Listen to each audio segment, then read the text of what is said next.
Good afternoon, everyone. Good afternoon, Ms. Good afternoon.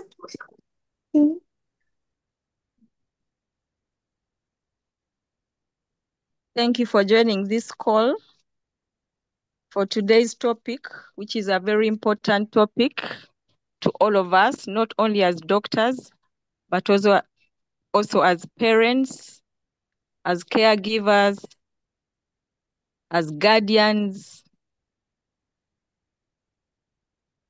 and everyone that takes care of children.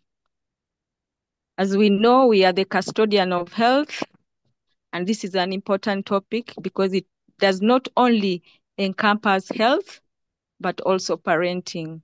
So you are all welcome to this talk today. And our guest speaker is Dr. Catherine Abbo. She has a master's in psychiatry and a PhD. She's an associate professor of child and adolescent health in the College of Health Sciences, Makerere University. But she's also a visiting professor at Busitema University, Faculty of Health Sciences. And today, as an expert in this topic of sleep, her being a psychiatrist, she's the best person to speak on this topic. She's going to expound on sleep deprivation in children, which is a silent epidemic.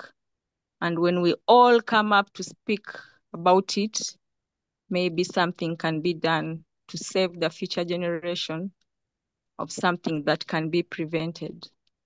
So, Dr. Abbo, you're most welcome. Thank you very much, Anne. I'll briefly put on my video for those who may want to put the name to the face or the face to the name. I'm very honored to be sharing with you my experiences and some academic aspects as well. So I'll take off the video so that it doesn't interfere with the transmission of the slides. Okay, I don't know. Let me see if you can, if I'm sharing, share slides. Can someone tell me if you're seeing my slides? The first slide? Yes, Dr. Abbo, we can see. Okay, so Just put them in slideshow. Slideshow. That's not slideshow. I thought I'd put in slideshow. Okay, just a moment.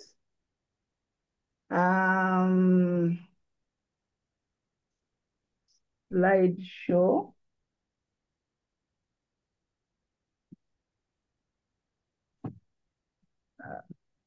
I think it just looked smaller. I think it Looks was smaller, Dr. eh? Kathy. Okay, let me pass. It is. How about there?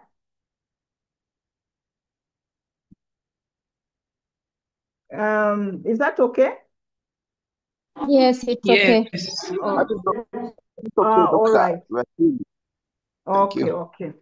So we're going to have a discussion on sleep deprivation in children and adolescents, but I've had a lot of concerns from adults saying, how about us adults? How about us? So I said, okay, let's see how we can incorporate the adults as well.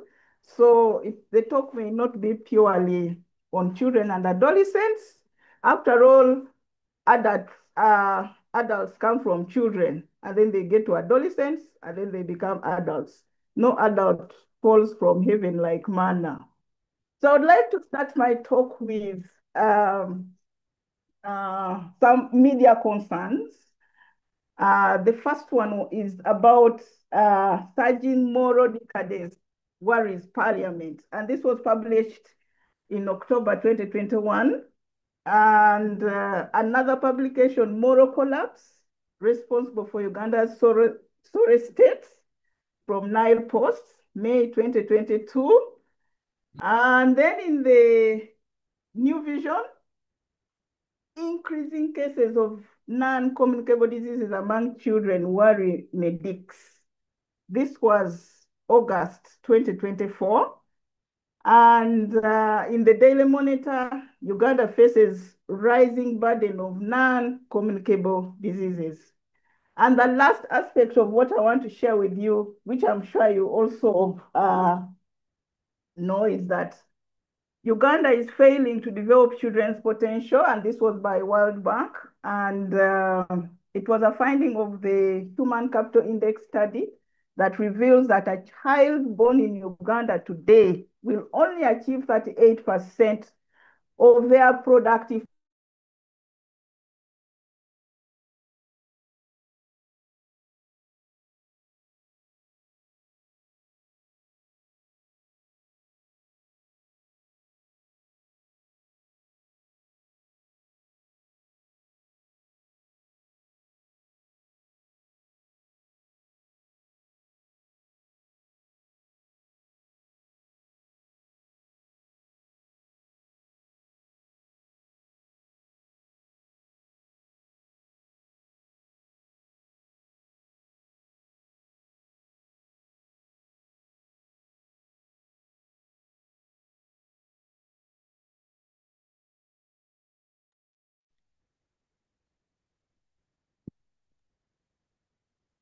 Hello, have we lost each other? Doctor, you were off, but now we are getting you. Okay. So I don't know where we lost each other from. Go to the previous slide, please. Around.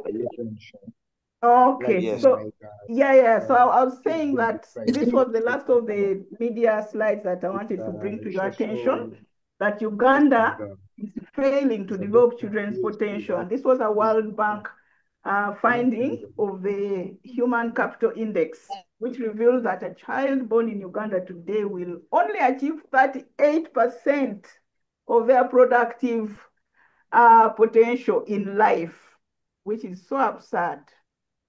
So my question to all of us, could sleep deprivation explain increasing moral decadence or moral collapse? Could it explain increasing non-communicable diseases in children, adolescents, and adults? And could it also be contributing to the fact that only 38% of Ugandan children born today reach their full potential? And I also have this other aspect of me thinking, okay, could this be taking us back to the beginning of human evolution? And we'll see as we move along. So basically, we'll see how this talk came about, and we'll delve a little bit basics of the brain development. And in that, we'll look at the relationship between brain development and sleep. And then we'll get into understanding what sleep is, the purpose of sleep, and what sleep deprivation is, and what happens to the brain and body while we sleep, and also during sleep deprivation. Just one slide, we'll talk about sleep through evolution, and then sleep deprivation in Ugandan children and adolescents through the eyes of the child and adolescent psychiatrist, who is the speaker. So I'll give you a little bit of the experiences I've had in my clinical field. And then lastly, we'll look at what are the consequences of sleep deprivation for all of us. And we conclude. I hope that we'll have enough time to get through this. So why now? Why are we having this discussion? Why are we having this webinar? So initially, there are concerns raised over social media, but really the concerns were about social media use and sleep deprivation. So as you know, noise here and there, children are not sleeping, they are on their phones, they are on their laptops all the time. So those complaints have been there.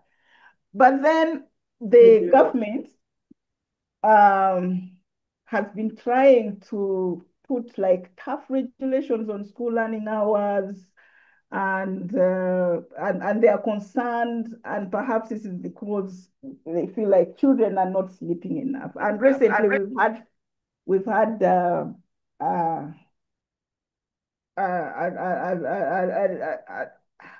a headline in the New Vision saying nursery schools to open 8 to 12:30 p.m. And again, this might be one of those ways of making sure that children sleep enough. Now, from the time I've been around medical school here and doing psychiatry around the department, I've had colleagues, friends who've come in, who've had challenges, for example, of the schools, children waking up too early. So they come and tell me that, what can we do about this? You know, children are not sleeping, and some would keep moving their children from one school to another, trying to find a fit. But then were not building critical mass. And so this group of professionals who call themselves sleep advocates, I think we are now building that critical mass, and now we are able to come out and boldly talk about these issues. But otherwise, on a one-on-one, people would find ways of trying to manage. So a surgeon, Dr. Wesonga, who is a pediatric surgeon, when she contacted me about this, she mentioned to me that, you see, we are seeing children with fractures having fallen off border early morning as they are being taken to school. So as Association of Surgeons of Uganda, we want to have this, this talk, and hence the talk. So just like we have the organ that is responsible for breathing in humans, being the lungs, the primary organ responsible for sleeping is the brain. And I have a feeling that much of the silence making sleep deprivation becoming a silent epidemic is that we really do not have this basic understanding of how the brain functions, and otherwise the things we do to children, we wouldn't if we had this understanding. So I'm going to take a little bit of time and we go through this. So on the right-hand side is the picture of the brain, and the labeled parts are the main parts that are associated with sleep. The first one is the hypothalamus, which receives information about light exposure directly from the eyes, and it controls the circadian rhythm. I'll be as basic as possible. And then the yellow part, the blue part, is the hypothalamus. The yellow part is the brainstem, which consists of the midbrain, the pons, and the medulla. It controls, the transitioning between waking up and sleeping. And it also produces, though it's also producing the hypothalamus, it produces a chemical called GABA. Now, GABA reduces activity of the hypothalamus and the brainstem, and the brain, so that we are able to sleep. It's a calming hormone. It's a neurotransmitter that helps us to keep calm. So the brainstem sends signals as well, yes, to relax muscles essential for the body posture and the limb movement. And this is particularly so that we do not act out in our dreams. Otherwise, you would end up in my clinic if you're sleeping and you are acting. And some people have ended up in my clinic because they are dreaming, they are kicking the wall, and they actually get up and kick the wall and they break their legs. So it is important that we understand these things.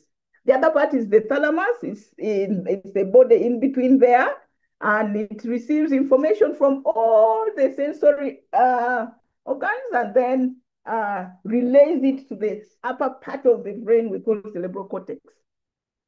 And the cerebral cortex then interprets and processes short and long-term memory, in addition to many other functions like decision-making that it does.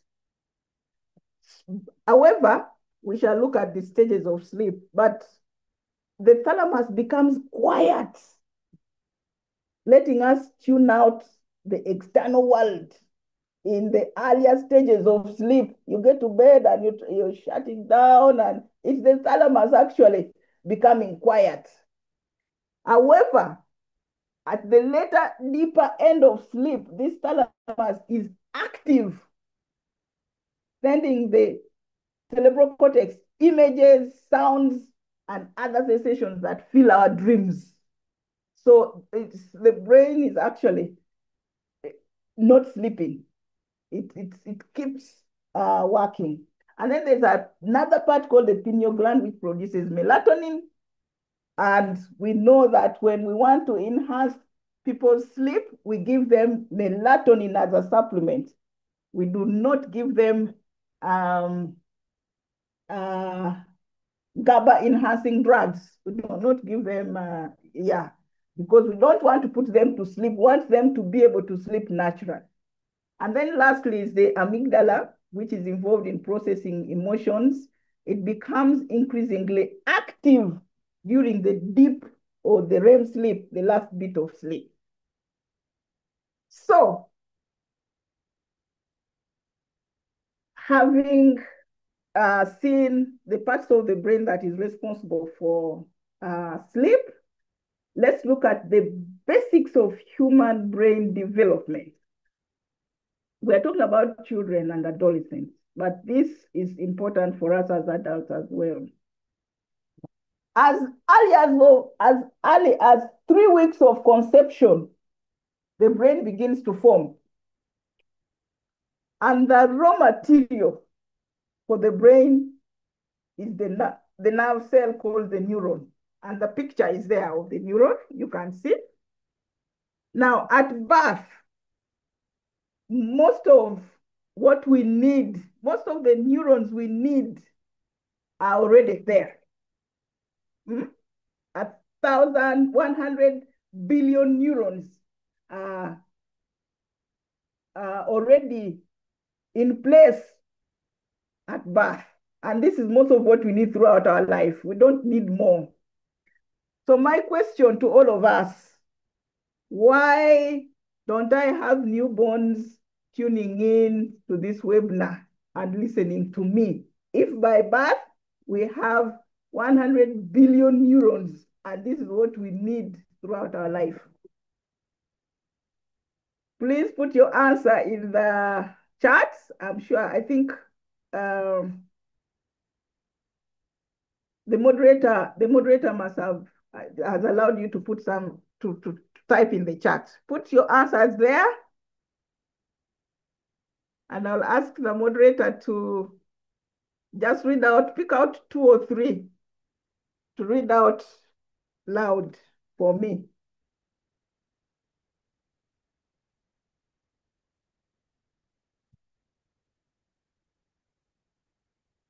So why don't I have a newborn sitting? Oh, unless there's a newborn somewhere. Please alert me if there's a newborn seated listening to me. Let the newborn reveal themselves.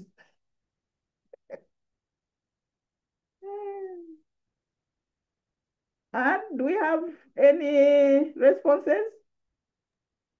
I think they are still thinking. They are still thinking. Yes. Okay. All right. So I will move on as we continue to think.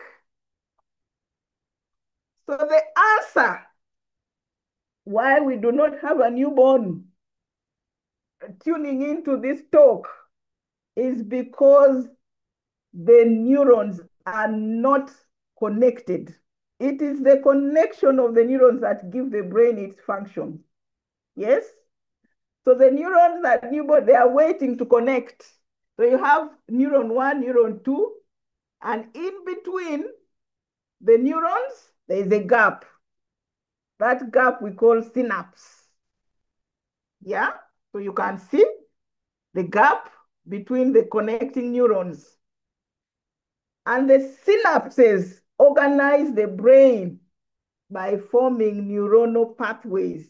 Sometimes they are referred as wires easier that way.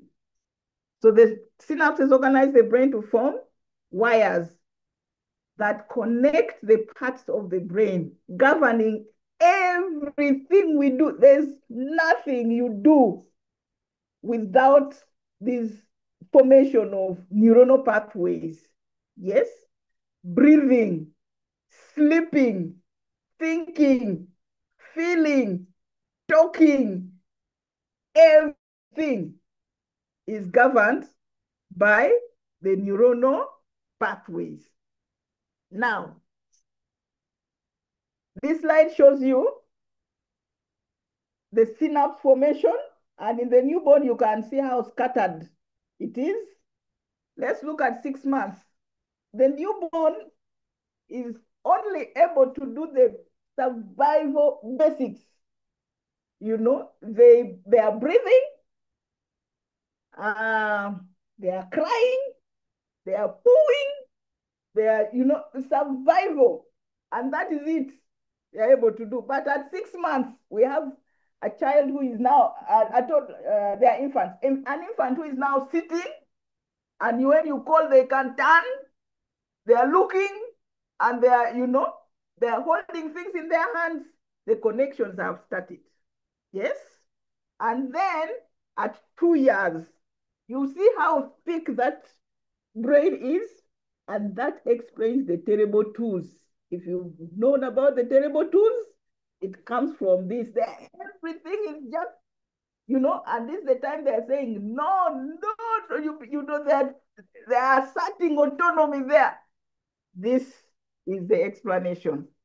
And this one brings in the 7-year-old and then the 15-year-old and adolescent. At 15, the pruning starts to take place, hence the adolescent turmoil.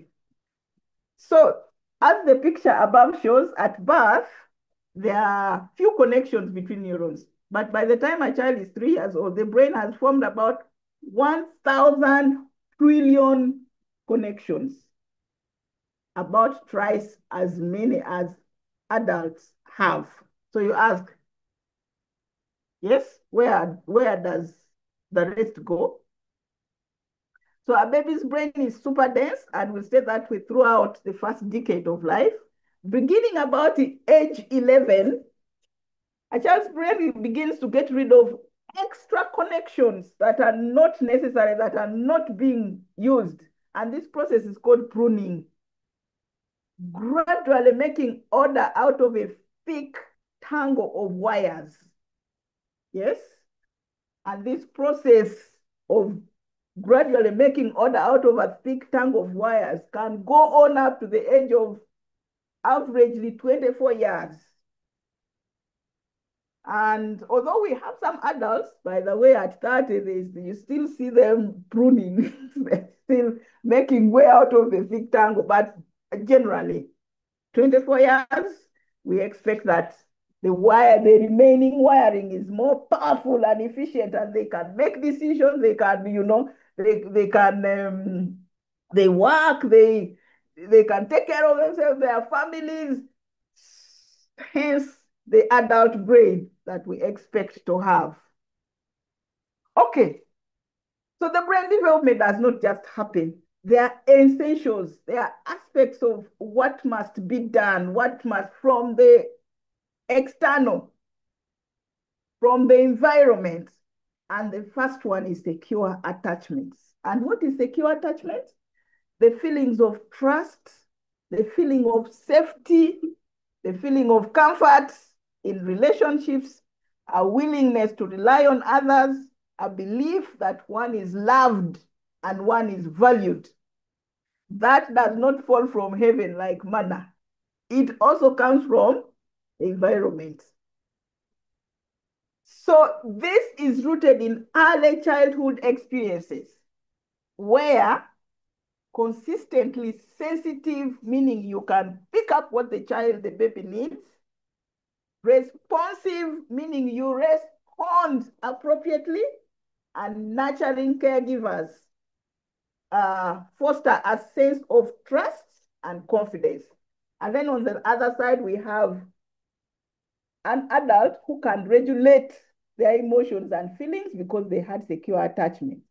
An adult who is trusting, empathetic, and compassionate because they had secure attachments. An adult who is comfortable being close and being alone. An adult who communicates effectively. An adult with good coping and problem-solving skills. And an adult who is comfortable with intimacy. So this already tells you that the earlier attachment is imposed into our adult life. People who do not have secure attachments have problems with relationships as they become adults. So the other essential ingredient for brain development is new experiences, novelty from sensory experiences, hands-on, engaging all senses, tasting, touching, seeing,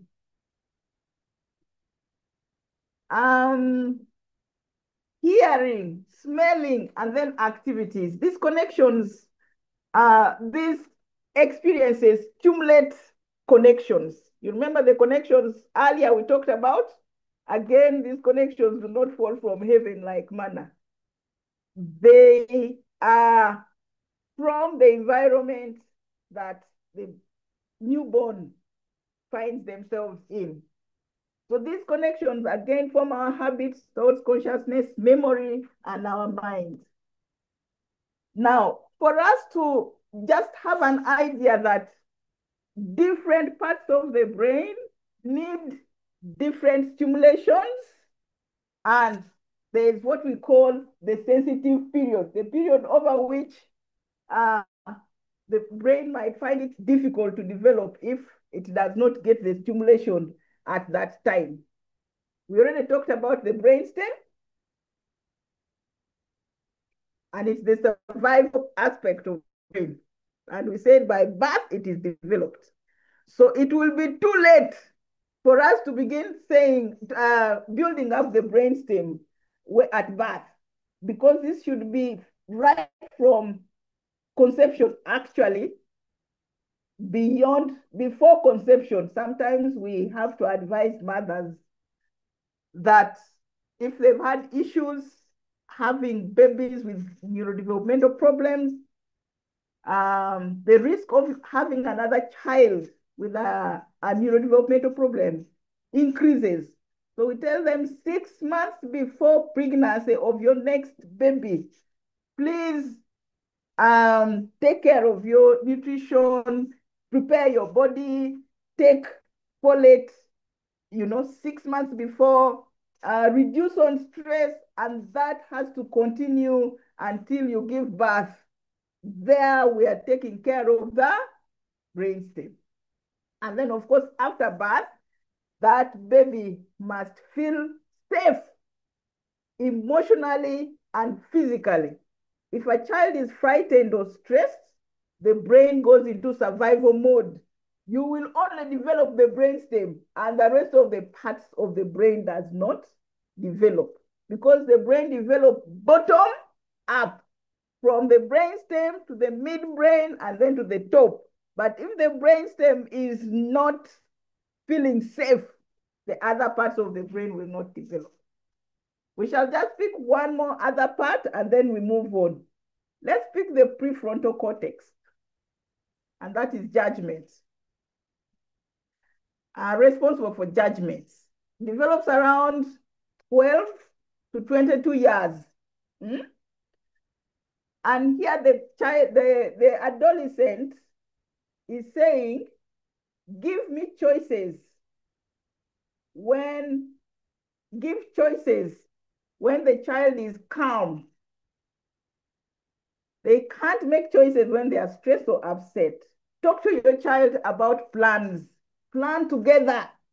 Let them make plans after that. After you've made the plans, let them make them themselves. And then help your child break down big tasks into little steps. Give your child some freedom to try out their ideas and let them learn from mistakes. There you're helping the brain develop how to make judgments. And it happens 12 to 22 years. You're not going to expect a 3-month-old baby to develop judgment. And this is what it is. So many things that are done in our community here, in our society, sometimes turns this upside down, and it really confuses the brain development. Now, important thing is to remember balancing stimulation with rest and quiet to process it all. So the next essential ingredient is rest. As you can see, there are different types of rests, but the one we are talking about is the physical rest, which includes sleep. Yes? So time to rest, reflect, integrate all the children have learned is important. Children and even adults need rest. We need to rest. It is during sleep that we build the myelin sheath, that is the insulator of the nerve fiber.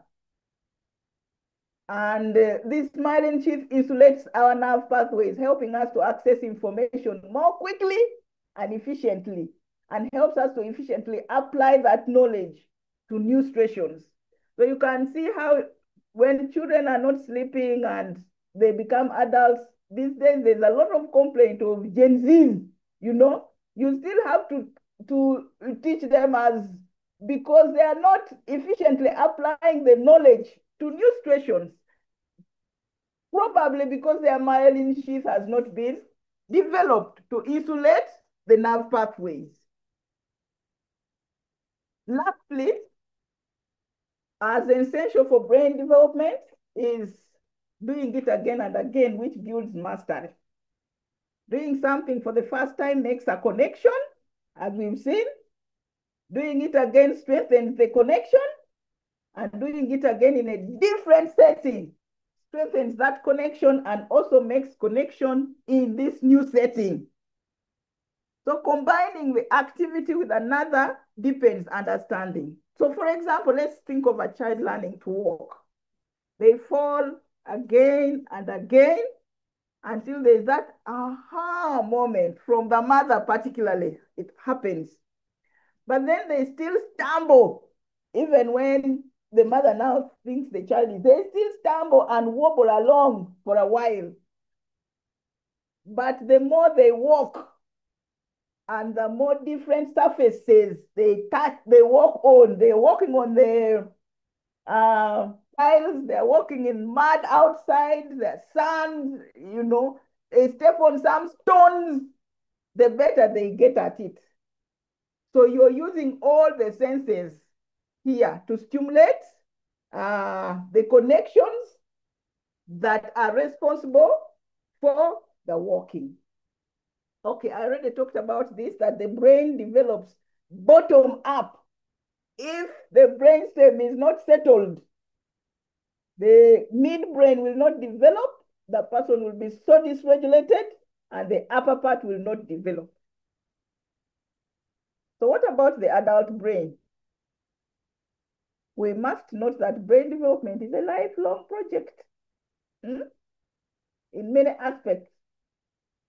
But it doesn't mean that because it is a lifelong project, if we missed out opportunities at a younger age, we can catch up. No. It simply means that it is easier. The brain is more plastic in early life than in maturity. Yes? There's even an African saying about this, that a branch of a tree, it's easier to bend the tree when it is still young or something like that. So there are both positive and negative sides. On the positive side, it means a young child's brain is more open to learning and enriching influences. But on the negative side, they are vulnerable to neurodevelopmental problems because they easily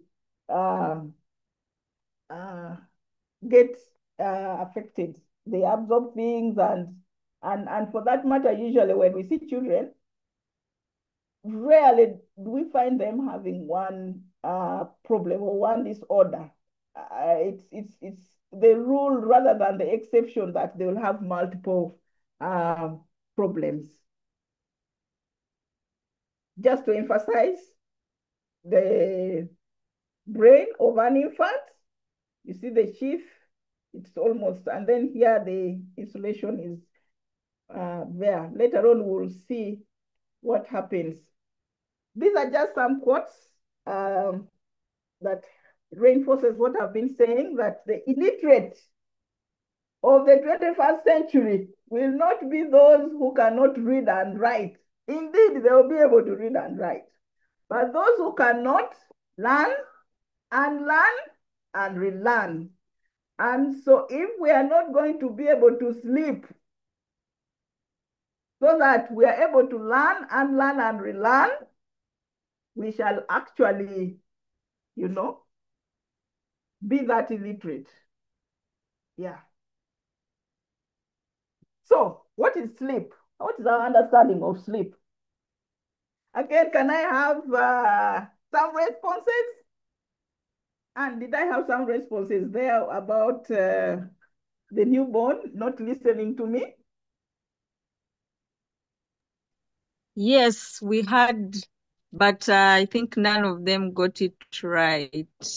We had Okay. some. I think someone said that the brain cells may be there, but at birth, most organs such as brain, speech center, and mouth are not yet developed. Then another person said continued brain development after birth. Then another person said coordination and organization of sensations not yet developed.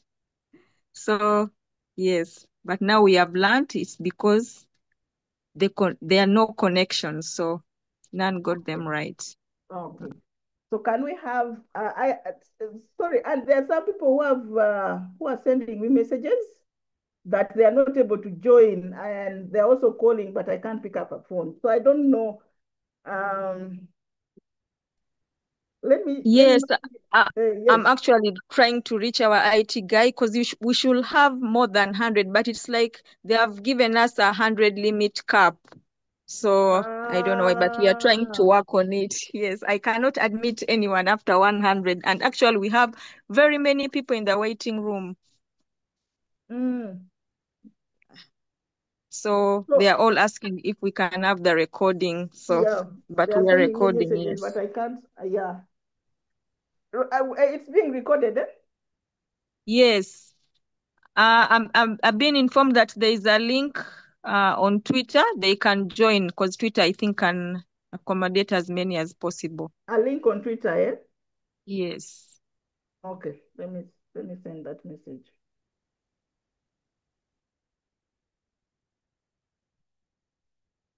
On Twitter. All right. And then, Dr. Abbo, someone is asking that if you can move near the speaker so that you're audible enough, like you speak near into the your speaker, eh? speaker. Yes. Okay. I have the earphones. I think the speaker. Can you hear me now? Better? Very audible. Much better, yes. Much better. Doctor, we are hearing you. Okay. All right. I need to send a message to one more person to join via Twitter, and then we continue. Meanwhile, give me my responses, please. Oh, we have one response from Moses Binoga who says, sleep is when you close, I will quote him, I close my eyes and stop consciously thinking. Okay. That's good. Good attempt. Any other?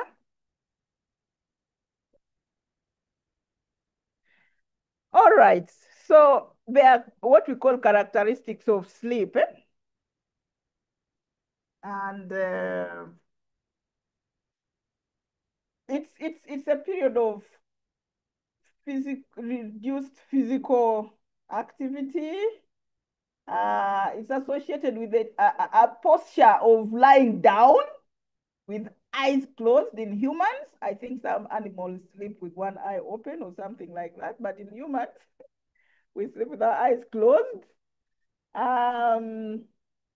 Sleep results in a decreased responsiveness to external stimuli, and we've already seen how that happens right from the brain.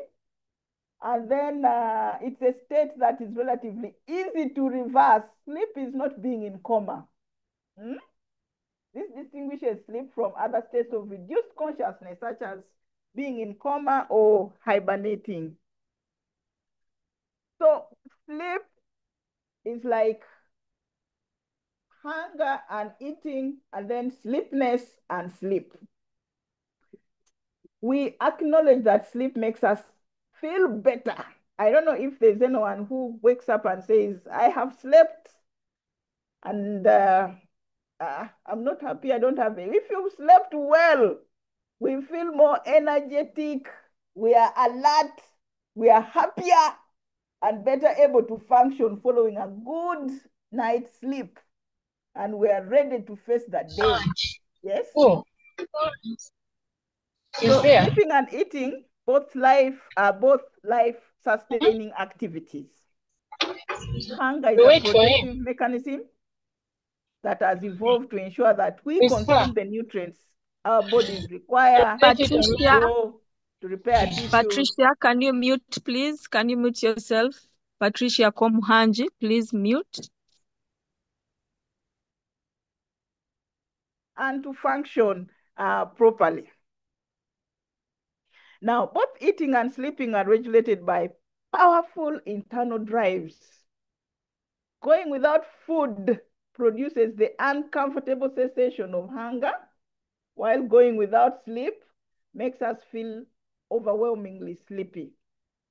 And just as eating relieves hunger and ensures that we obtain the nutrients we need, sleeping relieves sleepiness and ensures that we obtain the sleep we need. So, the basics of sleep. Sleep is regulated by two systems, the circadian rhythm and the sleep-wake homeostasis. Now, the circadian rhythm is synchronizes the biological rhythms, including sleep, over 24 hours. Yes? And so these two systems actually work together. As you can see in the photo there, we have it's a two-process model where you have the sleep-wake homeostasis, which is regulated by the brainstem. Remember the brainstem, and you have the circadian rhythm down here. So what happens is that, remember we said there was the hypothalamus. You have light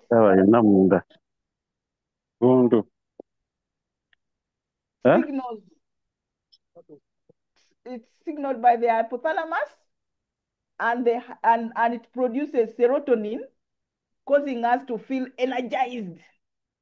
Yeah? And then the darkness goes to the pineal gland and then produces melatonin that causing us to feel sleepy. So during the sleep-wake cycle, the circadian rhythm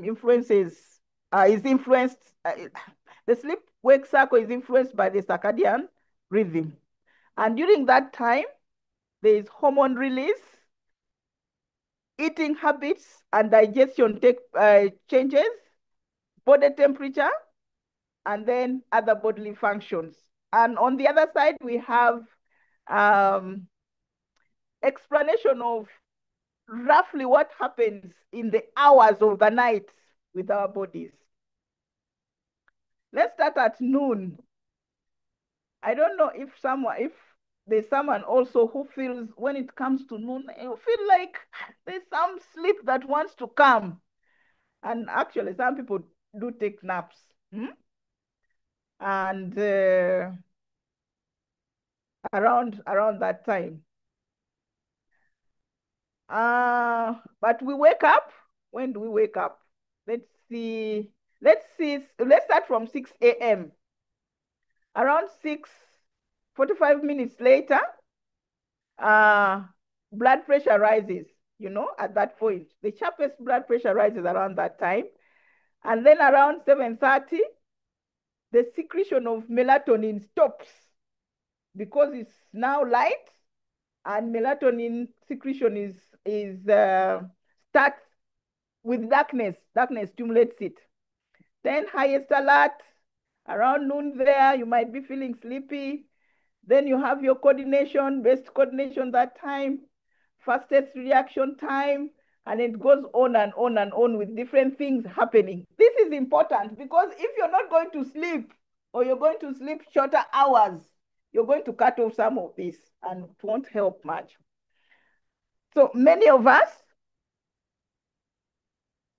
or if not all of us actually, when we enter bed to sleep, we really don't know and we don't care that there are stages of sleep. There are 4 stages of sleep.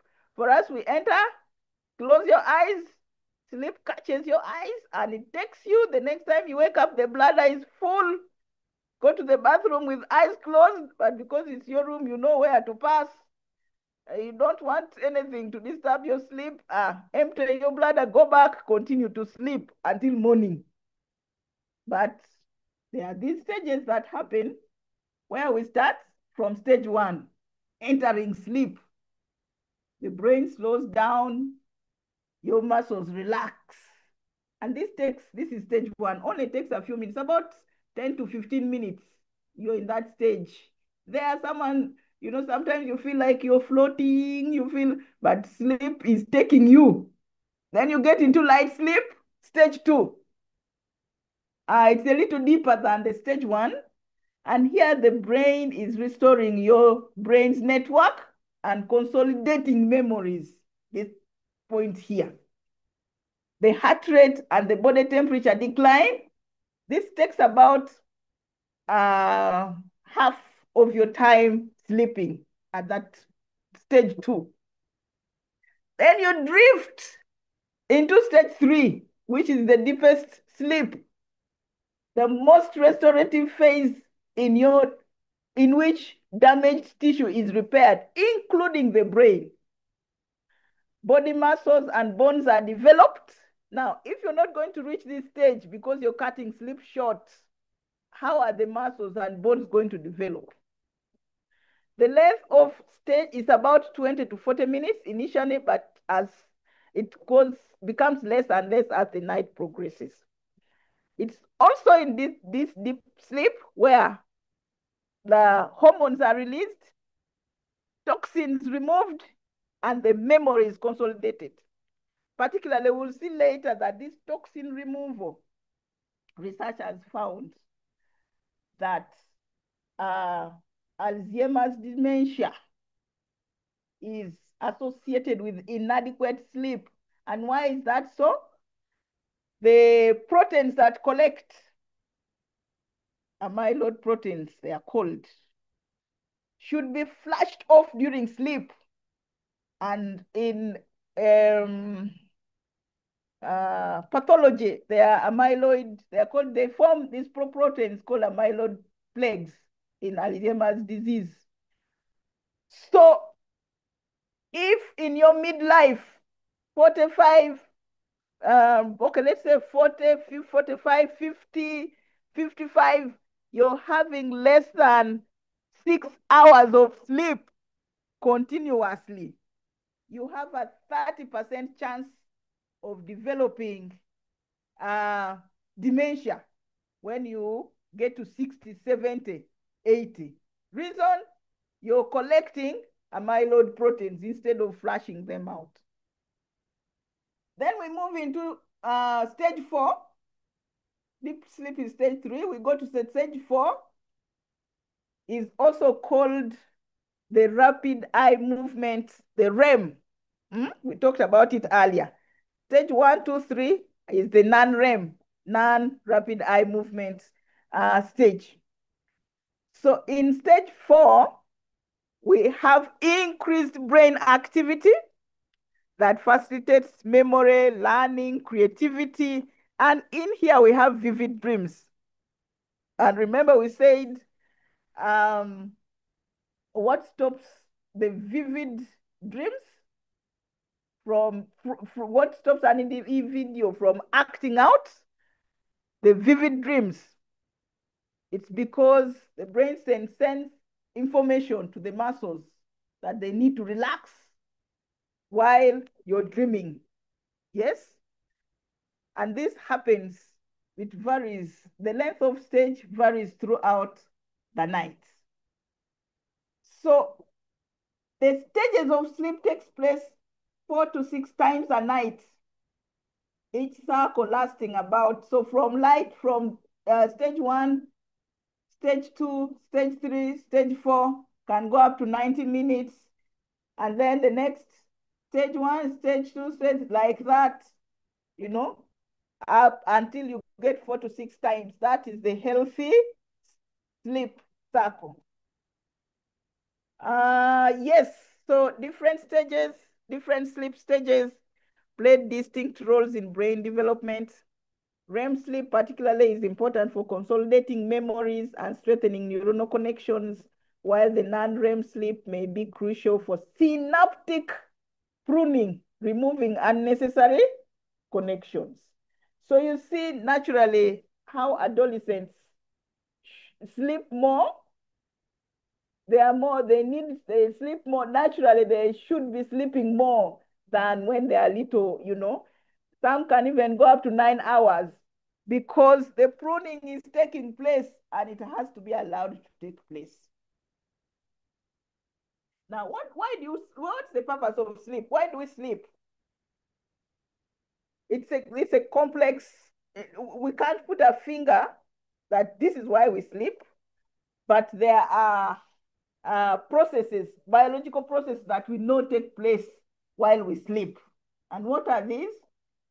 Storage of new information and conversion of short-term memory into long-term memories. Yes? So that you're able to remember things that happened long ago. Erasure of unneeded information. There's some information you don't need to keep, but if you don't sleep, it will keep coming. To avoid cluttering of the nervous system. And then removal of toxins, we've talked about that. These toxins build up in the brain when we are awake. Reorganization of the nerve cells to support healthy brain functioning. Increased activity in the areas of the brain that regulate emotion, supporting emotional stability.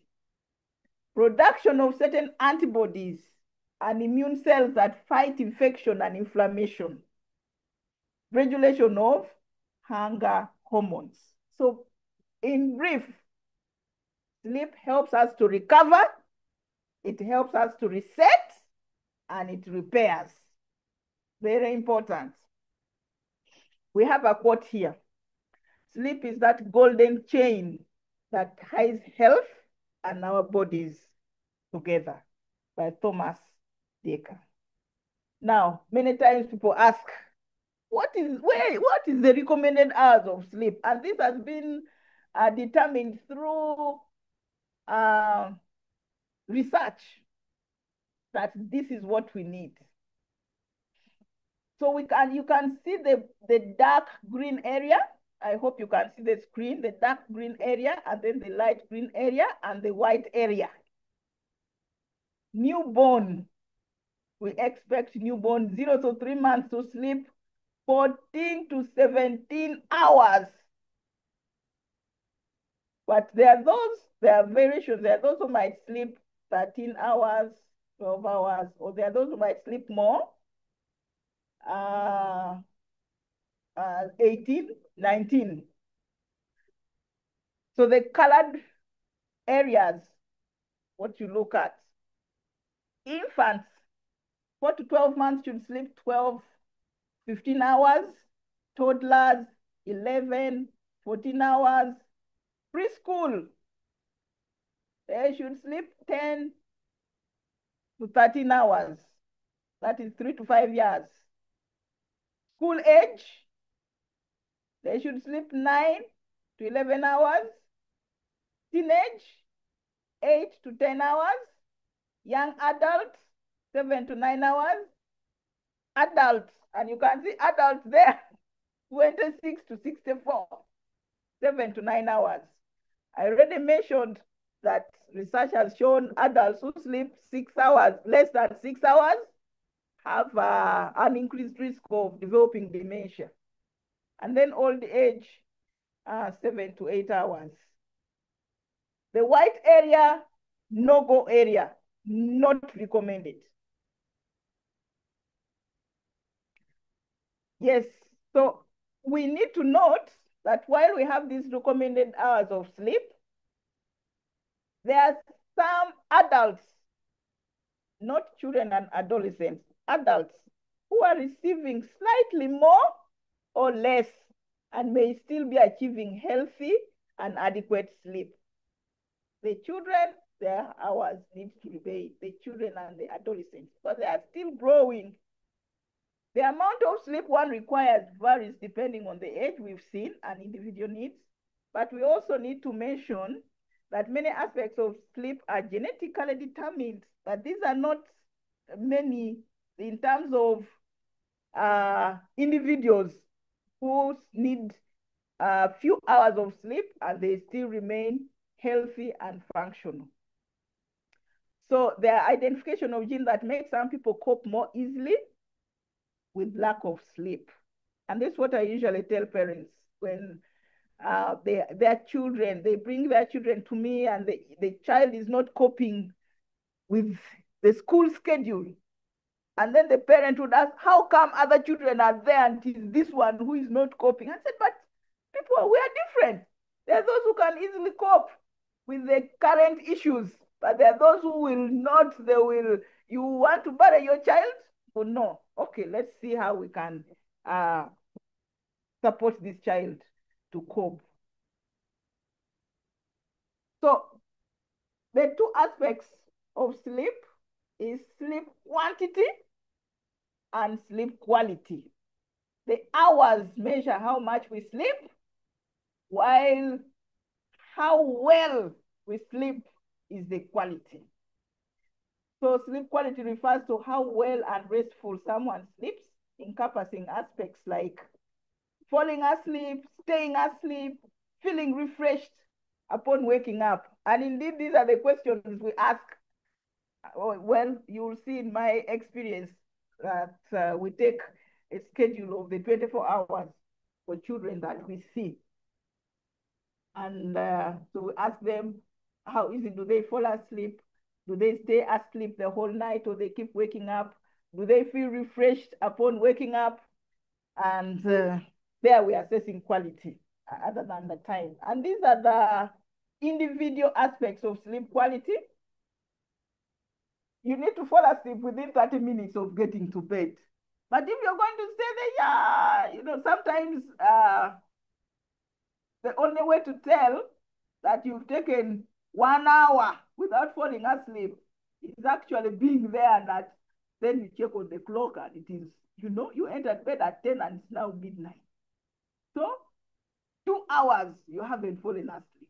But otherwise, the quick sleepers, when they get to bed, they don't even know. They say immediately, I get to bed, I close my eyes, I am sleeping. Look at them. And then there is sleep continuity, sleeping through the night without waking up. But if the bladder is full, you need to, you know, to do something, something wakes you up. If one does wake up in the middle of the night, we should fall back asleep within 20 minutes. Yes? But if you go back to that, you try to look for where sleep is, you know, you woke up at 3 and now it is 5, then there's a problem. Sleep efficiency, spending more time sleeping than trying to sleep. Hmm? Spending more time sleeping than trying to sleep. That is sleep efficiency. And then quantity, of course, those are the hours, timing. Sleep matches natural circadian rhythm or internal clock. There are times that we get people who have had reversal of the circadian rhythm. They are asleep during day and awake at night. That is a problem.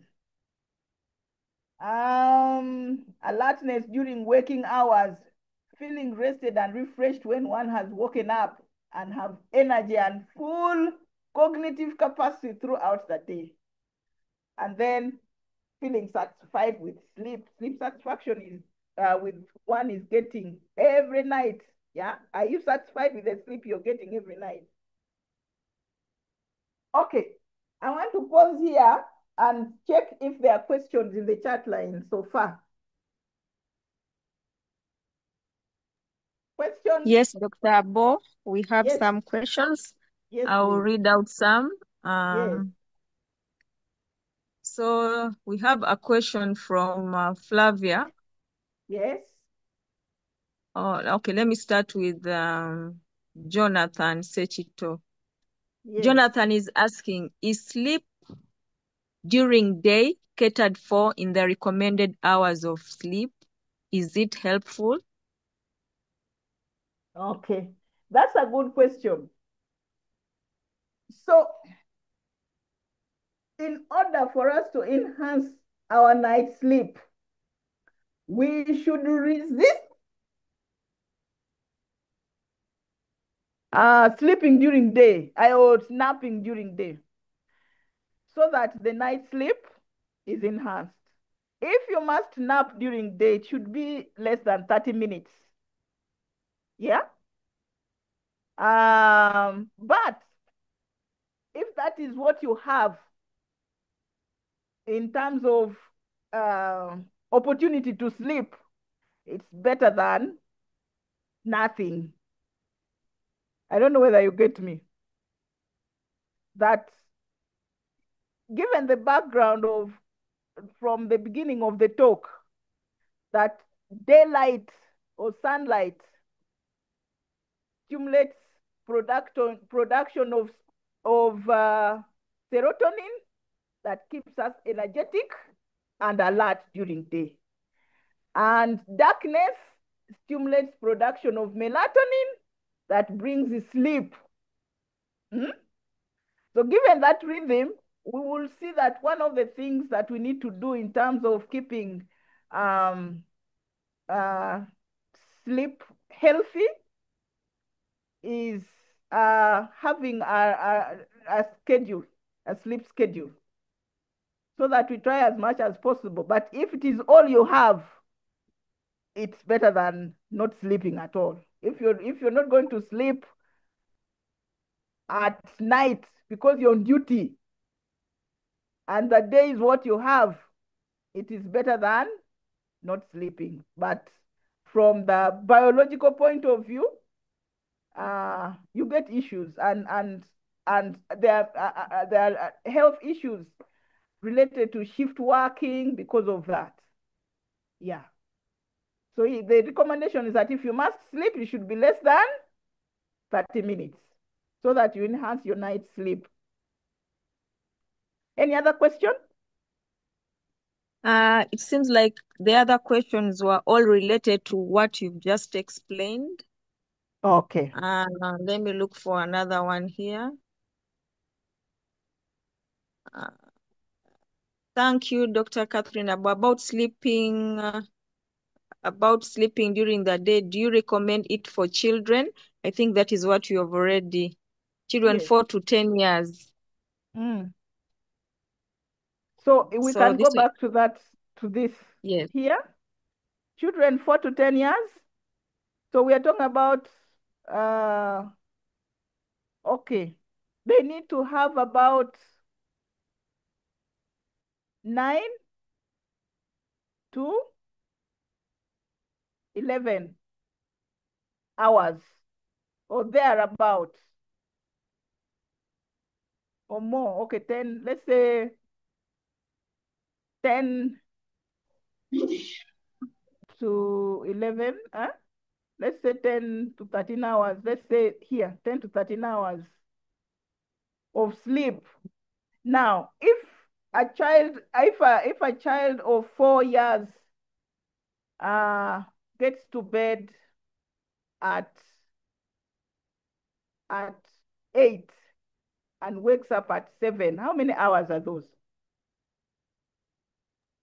11 hours. 11 hours. So it falls within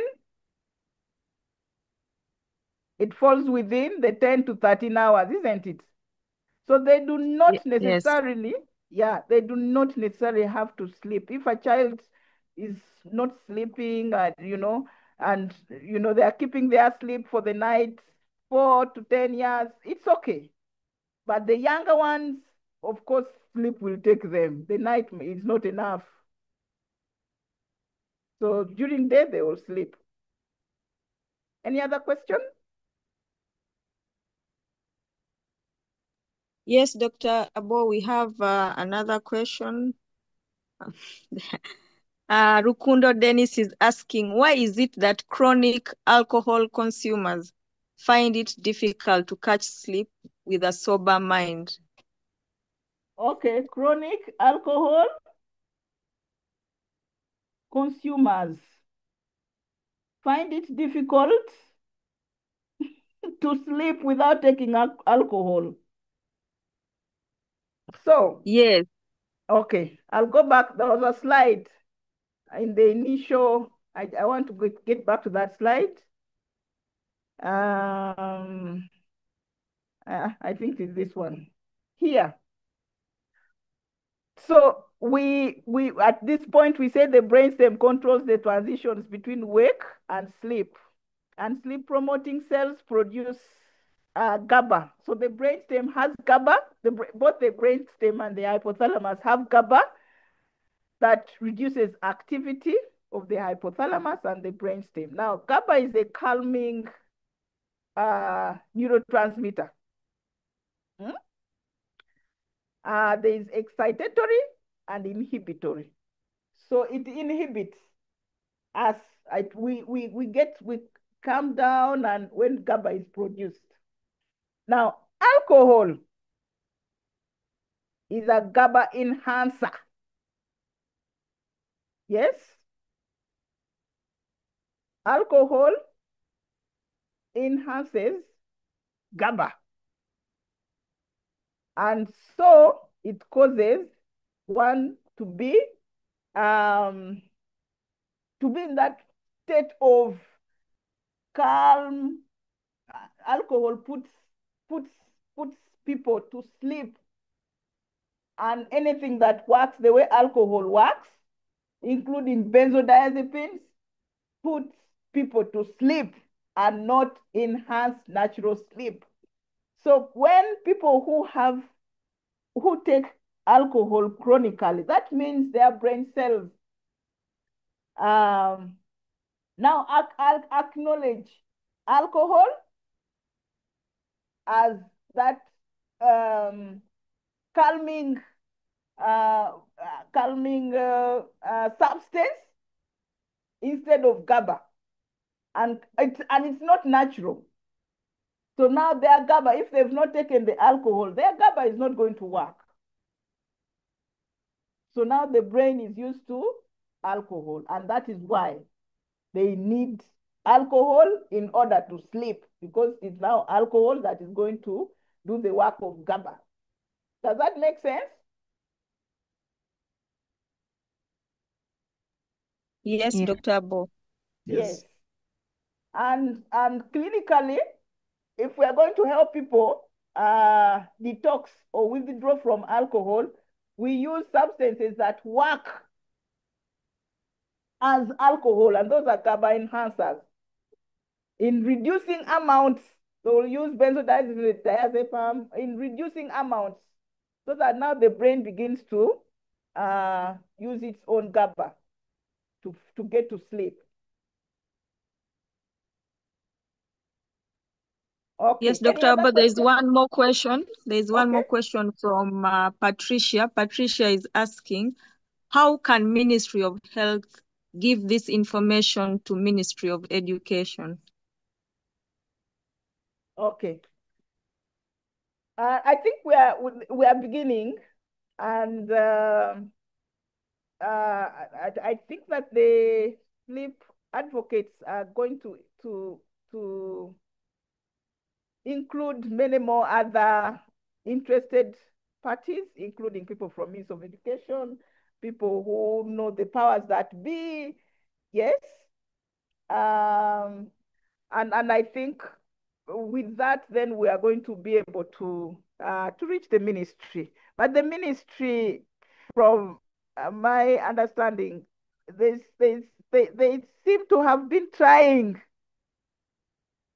but uh, they are not achieving what they want to achieve. And I think that some of the pressures come from we, the parents. Hmm? We push the children, we take them to schools that have very, unhealthy sleep schedules. We want them to perform very well. And we think that by depriving them of sleep and making them read, that's how they will perform. We're actually killing them. But I think now with this information, things will improve. We are going to move together with all the sleep advocates, and we make sure that it gets to the powers that be. With many voices, we've got to have many people understand this, and then we move as as a big force. We need to form a big force. Yeah. Can we go on? Can we move on? Yes, Doctor, I think we move on. We have like 7 more questions, but I think let's move on. When I you think finish so. the talk and we have some time, we can answer the questions. Okay, okay.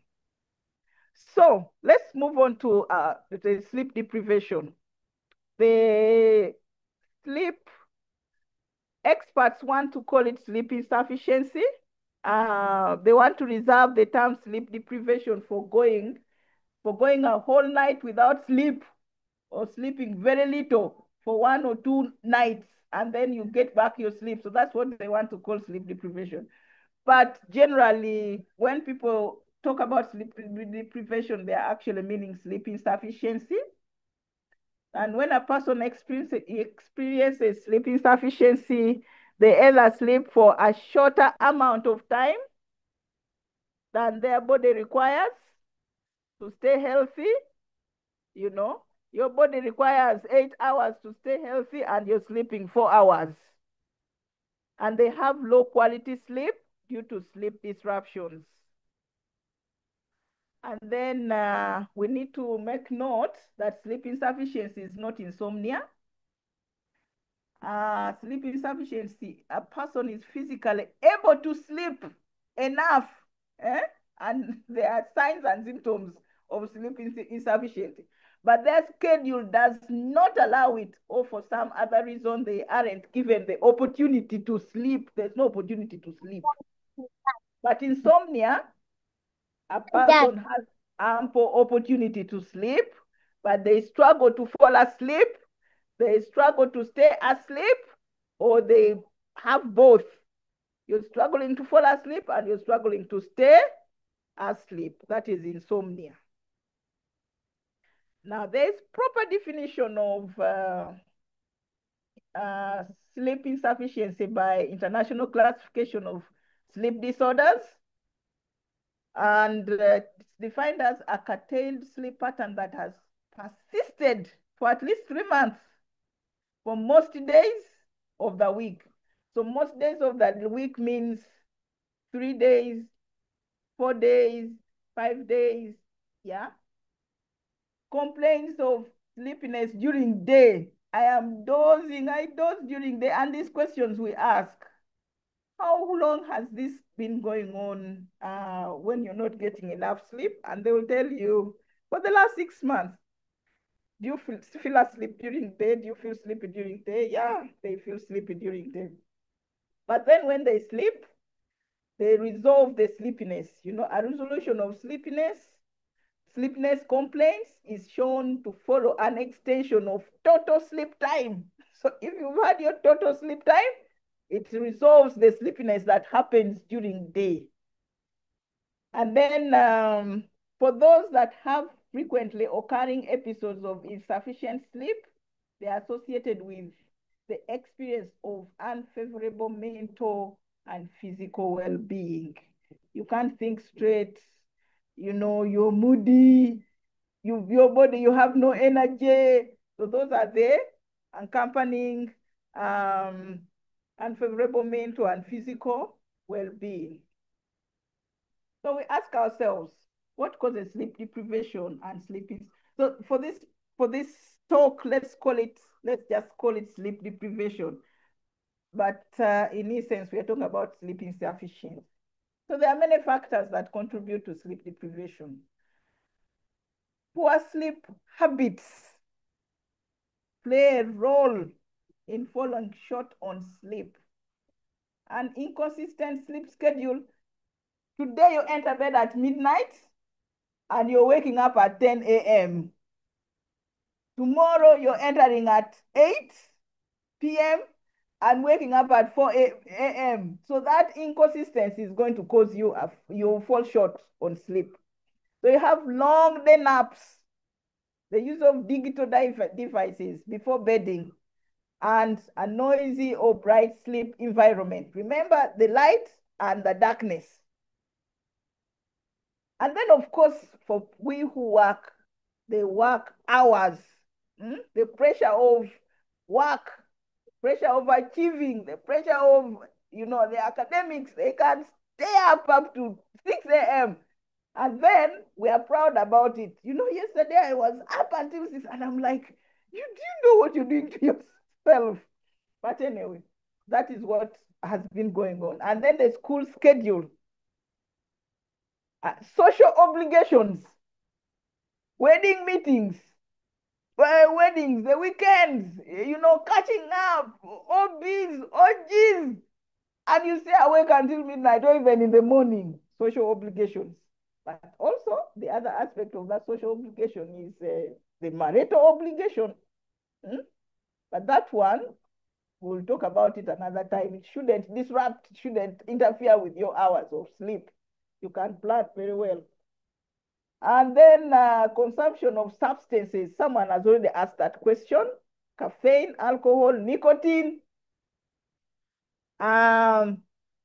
People who have various illnesses. If you have a sleep disorder, mental illness, physical illnesses can cause insufficient sleep. And of course, there are prescription medications that also cause insufficient sleep. Now, I would just like to take you through sleep deprivation in Ugandan children through my eyes. Now, the first time I came in contact with sleep deprivation was when we were doing UCE, Uganda Certificate of Education examinations in senior 4. Yes? One of us, I think, had taken nights without sleep and then slept, fell asleep in the night. The following day, we had a paper, slept. She was, they poured water on her. She was really, they shook her to try and wake up and do the paper. But she woke up in Mulago. So they brought her to Mulago. I think they put her IV drips and they just let her to sleep. She slept and woke up in Mulago. That is the first time. The second time was when I started taking, assessing 24-hour schedule. Whenever I come across a child I am assessing. This is the most recent one. I thought I should share with you the most recent one I did. This child is 10 years old in P5 and wakes up at 5 a.m. He's in boarding school. Wakes up at 5 a.m., 5:30 he goes for morning prep. 7 he takes tea. 8 lesson starts. 10:30 break. Lunch 1 p.m. Lessons again 2 till 4. And then at 4 he goes to the dorm, does personal effects. 6 he eats supper. 7 he goes for prep. And 9 p.m. he goes back to the dorm. And he says he eventually sleeps around 10 p.m. So when I count the hours of sleep, there are 7 hours. And how many hours did we say a 10-year-old must sleep? 10-year-old? At least 9 hours. At least 9 9 hours. hours. Yes. But he sleeps 7 hours. And then the other question I asked, when do you play? Eh? This is the 10-year-old, when do you play? And he says there's no time to play. And the only little time we can get is at break time. And break time is how long? 20 minutes, 10 minutes. And sometimes they don't even go out because they have to finish. Teachers put work on the board. You need to do the work, you know? So, 7 hours of sleep, no leisure activities. Think about that, pray. Senior 3, I saw this last week. 15 years. Wakes up at 3 a.m. Goes to shower, then goes for morning prep up to 6 a.m. Breakfast, 6:50 to 7:20. Goes to class at 7:20 to 10, class time. 10:30 break. And then class, goes back to class 11 to 1 p.m. Lunch. Has lunch, 1 hour. And then 2 p.m. class. From class up to 4:40, end of class. 5:30, 4:40, 5:30 goes to the dorm. And then 6:10, supper. 7 p.m. prep. Up to 11, goes to sleep. 11 p.m. How many hours of sleep are those? I counted 4 hours. 15 years. And in addition to that, no leisure activities at all. And usually when they're talking about this schedule, they're in tears. Remember we said 15, this is when the brain is trying to be more efficient, pruning off those that are needed, and it is done during sleep. So if this is not taking place, or it's taking place haphazardly, that is why now we have Gen Zs who need adult hand even when they're supposed to be adults. They need adult hand to hold them. This was from a colleague who posted in the group of the sleep advocates. And she said, I have shared with her permission. She said, my colleagues have just interacted with a student from one of the secondary schools in Kampala. She's been on holiday for only 1 week out of the 3. The other 2 were coaching. At school, she wakes up at 2 a.m. to revise until 6 a.m. Then she has a quick breakfast, does housework, and then goes for class from 7 a.m. to 10:30 a.m. Then had classes from 11 a.m. to 1:30 p.m. Then after lunch, classes from 2 p.m. to 4 p.m. But teacher often pushes to 5 or 6 p.m. Then prep from 7 p.m. to 10 p.m. And if they find you sleeping in prep, you get caned. Then back to the dormitory for 4 hours of sleep at 16 years of age. And you wonder why our kids are getting nothing and aren't getting anything out of this education. This was her comment. And this is not just one school, people. Many schools, this is what they do, these adolescents and children. I want to compare this with my own experience in that secondary school where I was from 1987 to 1990. Now I know some of the listeners who have criminal minds will begin calculating my age. Go ahead. Go ahead and calculate my age. So 1987 to 1990. 1987 senior one, 1990 I did senior four. And 14 to 17 years, senior one to senior four. This was our schedule. As far as I remember, some of my OGs might be listening to me. Please correct me if I've missed out something or if I've said something that is not true. As far as you remember, I hope we are not collecting the proteins, amyloid proteins, and getting demented. But anyway, so in my senior four, we woke up at 6. And depending on what was on your schedule, there are those who woke up and we had early morning dance. We used to call it alemo. Some went gardening. We had gardens and we actually ate food from that garden. So we went gardening. There are others who did housework. And then I think breakfast was at 7. I think we had assembly, chapel at 8. And after that, we go to class. And then we had break at 10. And break was break. People would go under trees, just lounge around. You have your break, whatever it is you take. And then we had lunch at 1. We had lunch, not lining up. We had lunch together in the dining hall where everybody sits, and each table had a bowl of food and sauce. So there are tables. I'm not sure whether those tables are still there, but that's how we had lunch and we prayed. I still remember that prayer. It went like this.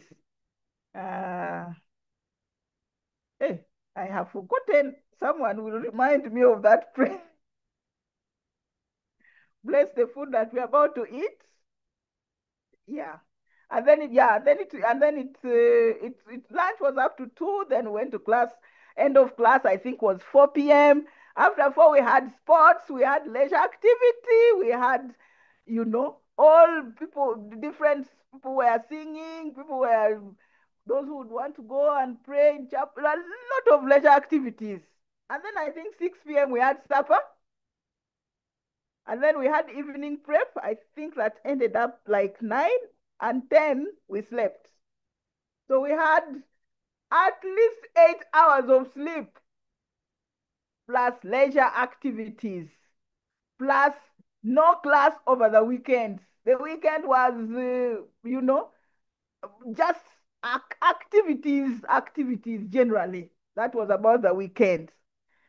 And so this pressure that the Gen Zs are feeling, I try to look back during my time. I don't know where we went wrong, but perhaps this sleep advocate group will try to help us see where we went wrong. This should not be taken as the standard, because I think some schools also had their schedules and it must have been working for them. But this was my personal experience. Now, just to list a little bit of, we're about to finish a little bit of the type of leisure activities. There's cognitive leisure activities that requires a person to think, spiritual leisure activities that emphasizes the well-being of the body, mind, and spirit, physical leisure activities that require body movement, relaxation leisure activities that requires a person to feel calm, creative leisure activities that involve making something, social leisure activities, and all these develop or strengthen different parts of the brain. So you can see what we miss out in our children and even in ourselves if we do not take part in these leisure activities and we are not sleeping. So in the clinics, I see children who present with There was excessive sleep during day. I take my complete psychiatric assessment because too much sleep could mean anything. But in our environment here, it is almost automatic that when a child is sleeping too much, they are not having enough sleep. So I do my scheduling and I show the parent, you see where this problem is coming from. And here the prescription is the child needs to sleep. Now, some time ago, when these things were still, you talk about sleep, people think sleep is a luxury, what. I would tell the parent, your child is in a boarding school, they're in senior three, they are sleeping, they're not doing much. In what you do, go speak with the nurse and tell the nurse that the doctor has prescribed this. Speak well with the nurse so the nurse can allow you to have your child. Go for the child on Friday, bring the child home, let the child sleep. Actually, they say as soon as the child enters the car, pop, they get into sleep. So they carry things to eat so that the child can eat. They get into sleep. They'll sleep the whole night, Friday, Saturday, Sunday, and then they'll go back Saturday night. And that, like, bi-weekly, every 2 weeks. Much as research has shown, as we shall see, that may not recover completely, but does help a bit. Now with these sleep advocates, we hope that children, I will not have to prescribe sleep because I am tired of prescribing sleep. Then adolescents present with a few hours of sleep. And the parents, this is now they've done their senior 4, they are in VAC. And the parent is saying, why isn't this child sleeping? There are only 3 hours of sleep. And then you do your assessment and you find out that this child's clock has been shifted to 3 hours when they were in the boarding school. So to reverse that is next to impossible. So and I tell the child, if this child had been in this school where they are sleeping 3 hours, this time during the VAC, they are going back to the same school. They might even be sleeping for less hours. Yes? So let the child maintain their sleep schedule. They need to just get engaged and they maintain their sleep schedule, because now what are we going to do? So the prescription there is more complex. And then of course the adolescents presenting with sleep during day and awake at night. That's real sleep reversal of the circadian rhythm. That one is also a little more, management is a little more complex. And many times there are other conditions that are associated with that sleep reversal, particularly depression. Okay, sleep through evolution. Quickly, this slide.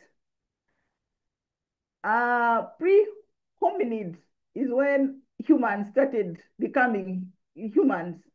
Yes, that time. And they slept on trees. Some of them built nests. And then about 4 million years ago, they started spending more time on ground and not on trees. They became more vulnerable to predators. And for that reason, they had shorter sleep time. They slept in groups and slept in turns. Yeah, this around the time they developed the use of hands instead of walking like animals. Their hands started, using their hands. So hands for functions, and then that extended their time during day. And then there are those who migrated out of Africa to different latitudes and seasonal variations, and they adapted to that. Then we come to hunter-gatherers. Hunter-gatherers, they adapted their sleep based on their surroundings. Their sleep area, they try to make their sleep area comfortable and safe, but they had no thick wall. Yes, they adapted to high levels of noise because they are sleeping open. You're sleeping here and maybe, there's some noise happening. So they adapted to sleeping with noise, but they also had fires. They lit fires for warmth, and for psychological comfort. They didn't go to sleep at sunset. Instead, they kept up on social activities, storytelling around fireplace, cooking, and history says they slept for about 6 to 8 hours. But for the 6 to 8 hours, they had good quality sleep because they had good diet, balanced diet. They were doing exercise in terms of hunting and really active, and they had low stress levels, and they did not nap during day. So they slept, they had good sleep, 6 to 8 hours. Then come agricultural revolution, where there was domestication and families started up, livestock, they had stable homes, they made sleeping areas safe, and the sleeping area also had status symbol. If you're of high status, you slept on sleeping material made of feathers, and you slept on wooden bed. And if you're of poor status, you slept on the floor, you slept on materials made of grass. They had reduced sleep, and their sleep was fragmented. Fragmented sleep. Okay. Then come the industrial period, where now life started being structured because of factory workers. And at this point here, people started seeing sleep as inefficient use of time, because now you need to work, make money, work, make money, and work in the night. And then there came artificial light. And now people were no longer relying on what? On the sun and darkness, because now there was these lights to just switch on and off. Yes. Then post-industrial period, factories became centers of economic activity. And then pressure to work longer hours, and sleep seen as potential hindrance to productivity. Yes, people work into the night to delay sleep. There are shops, clubs open, nightlife, and to crown it all, technology. The phones, the laptops, the computers, post-industrial period. And this is what we are talking about. Hence my question I had at the beginning. Is this sleep deprivation the silent epidemic taking us back to the pre-humanid era? Because now we're not sleeping. We need to, to keep awake. Are we going to go back to that era, or we need to adapt? This was one of the literature I read, Natural Sleep and its Seasonal Variations in 3 Pre-Industrial Societies. And then there are symptoms. How do you know you're sleep deprived? When you begin to have changes in the way you sleep, falling asleep when not intending to, you're reading and then you're sleeping. You're watching TV, someone has to come and wake you up to go to your bed, then you're sleep deprived. Taking naps longer than 30 minutes. You decide that I need to have a nap at 1 over the weekend, and then you wake up at 4. You are, because now the brain is trying to catch up. Excessive fatigue, constantly feeling tired and lack of energy through the day. Concentration problems. You can't focus on tasks. You can't think clearly. Memory is poor or impaired judgment. Mood instability. You're irritable. Someone knocks onto the door and you're like, who is that? You're anxious. You're getting symptoms of depression. I need to get some water.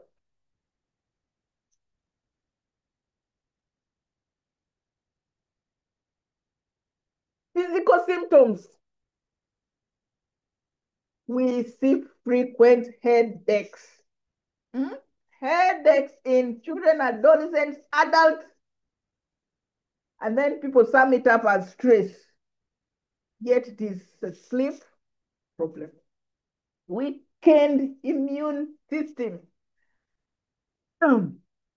People, doctors who volunteer to see secondary school adolescents, you'll agree with me that around the time, exam time, when they're trying to read and not sleep much, they're also having, flu, they're having cough, they're looking sickly.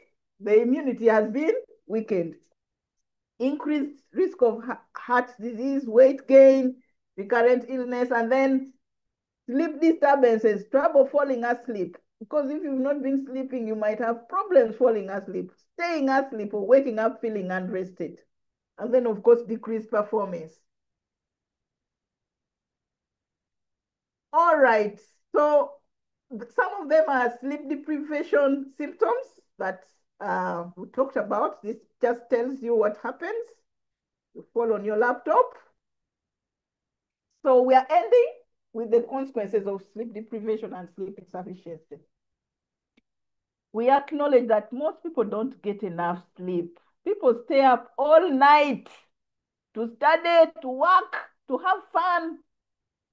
However, going without adequate sleep carries with it both short and long-term consequences. And someone once said that sleep deprivation is a high-interest loan with deep payments in the form of health consequences. In the short term, if you deprive yourself of sleep for 24 hours, this tells you what happens to your brain 24 hours, 36 hours of not sleep, 48 hours of not sleep, 72 hours, and you die. Yeah, this more than 72 hours, you die. So it's important. How about in the long term? Chronic sleep deprivation may lead to a host of health problems, including obesity, diabetes, cardiovascular disease, and even mortality, early mortality. Do you know, for example, that not getting sufficient sleep correlates with low libido or sex drive? Now you know. So if you want to enjoy your sex life, sleep enough. This picture just tells us sleep insufficiency affects all organs of the body. Memory issues. And in the memory issues there, we have impaired moral judgment and symptoms similar to attention deficit hyperactivity disorder, mood changes, weakened immunity, accidents, high blood pressure, risk of diabetes, weight gain, low sexual drive, risk of heart disease, poor balance, and you have early aging, and then the dementia I already talked about. Yeah. So what do we need to do to improve our sleep?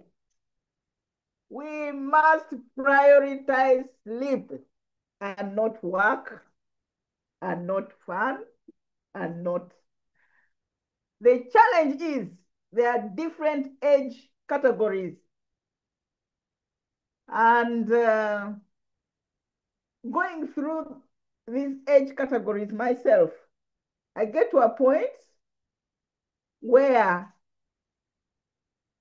I prioritize sleep. There is fun going on, but I'll decide I am going to sleep. But the younger people might, they say their gas develops faster than the brakes.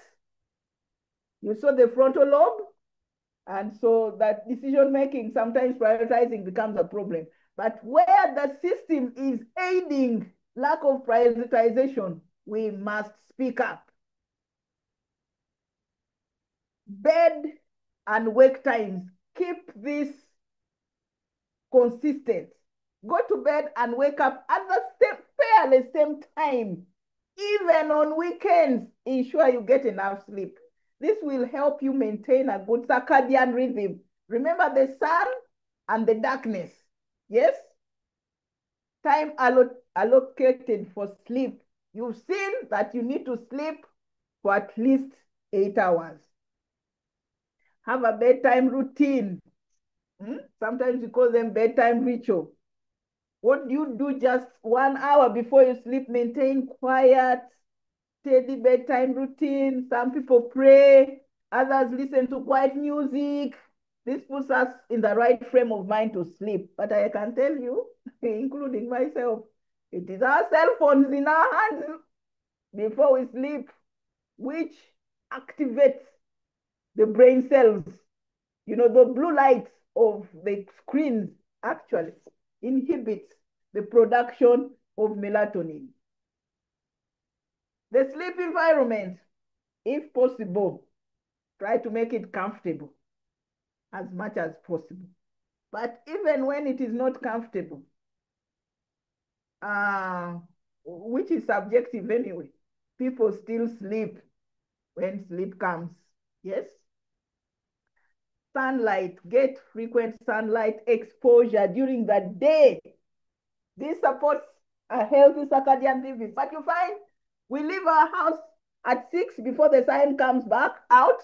We get into the office, we sit in the office and get out at 6 when the sun has gone down, you know, or even later. But it is important to get at least 30 minutes, and the early morning sunshine is the best.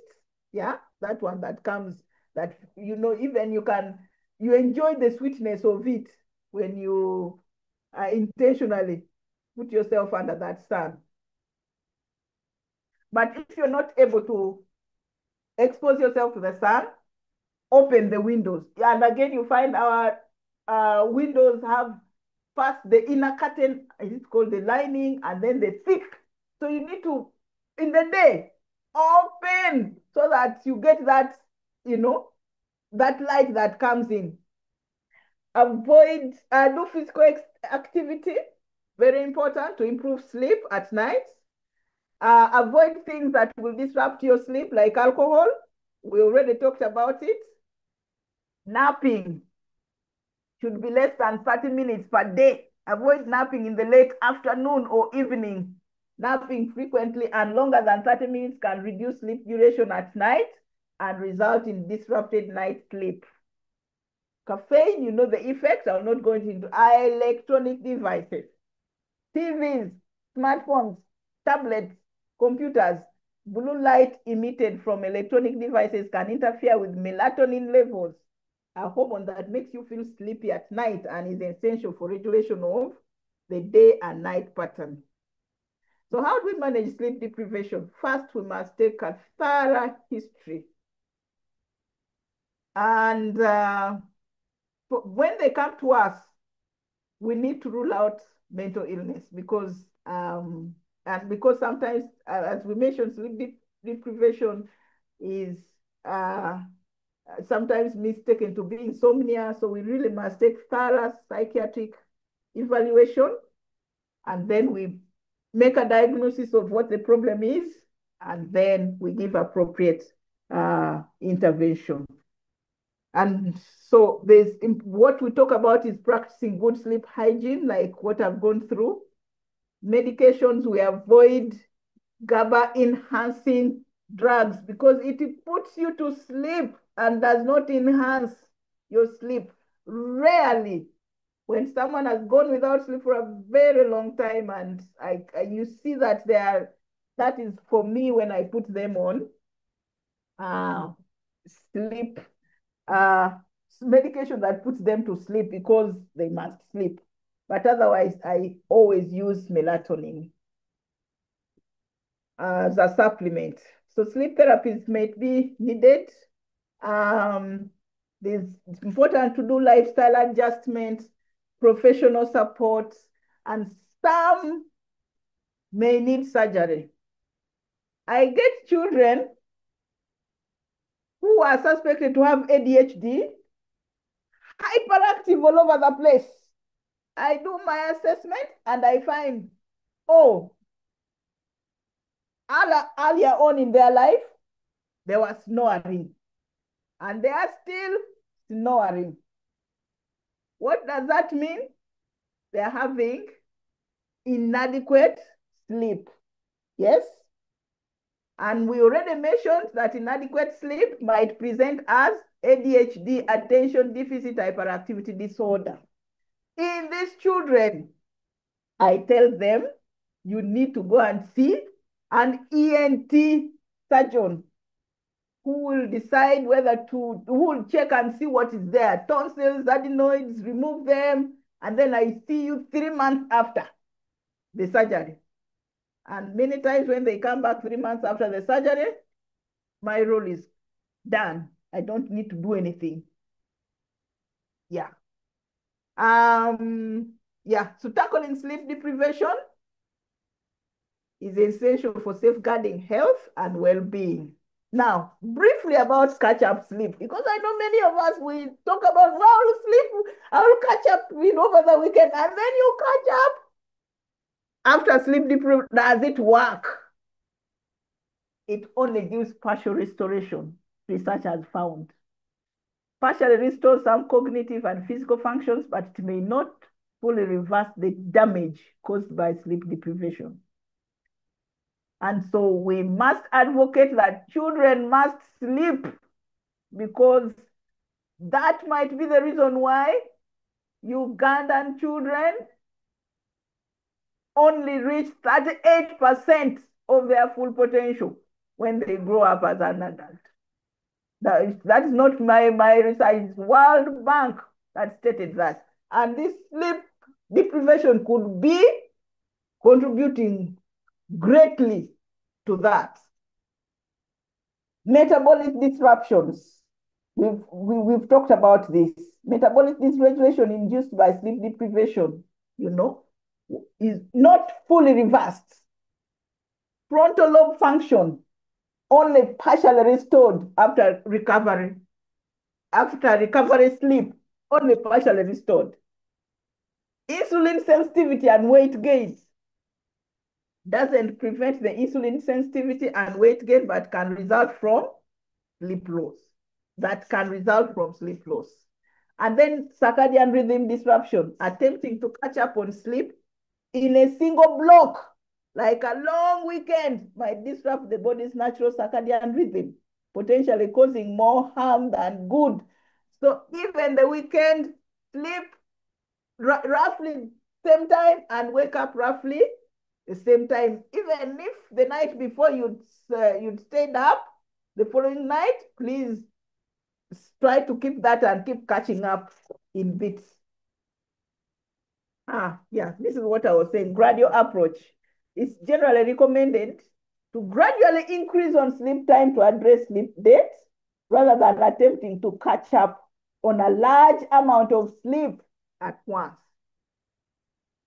Another literature here, association between weekend catch-up sleep and executive functions in Chinese school children. And this concluded that weekend catch-up sleep could not restore the executive functions deficits related to short weekday sleep. Weekend catch-up sleep over 1 hour may have adverse effects on executive functions in school-age children. So executive functions are those functions of attention, concentration, judgment.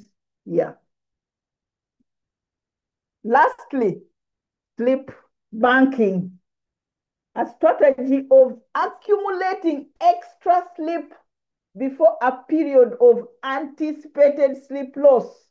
Like, I'm going to have a meeting online between 10 p.m.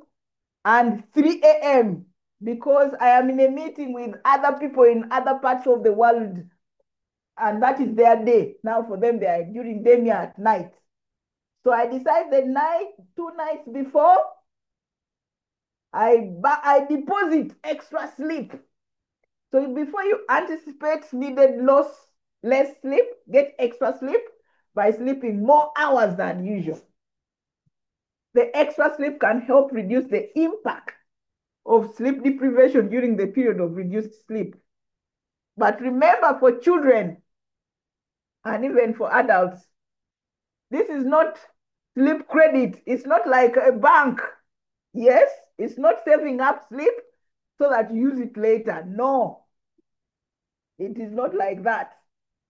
But it gives more resilience. Like, you may be better able to cope with the negative effects of sleep deprivation later. Like, you've deprived yourself of that night's sleep, but because you banked some sleep 2 nights before, it helps you to cope better during the day. I hope that is clear. Now, for children and adolescents, there's nothing like sleep bank, because this is a way of thinking about building a consistent sleep routine. That is what it should be.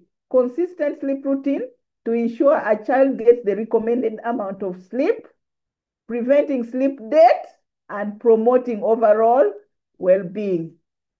Ladies and gentlemen, in conclusion, I hope I still have people listening to me. Let me first check. Oh, okay.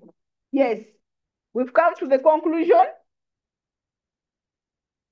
Good sleep is well established to foster both short-term functioning and long-term health.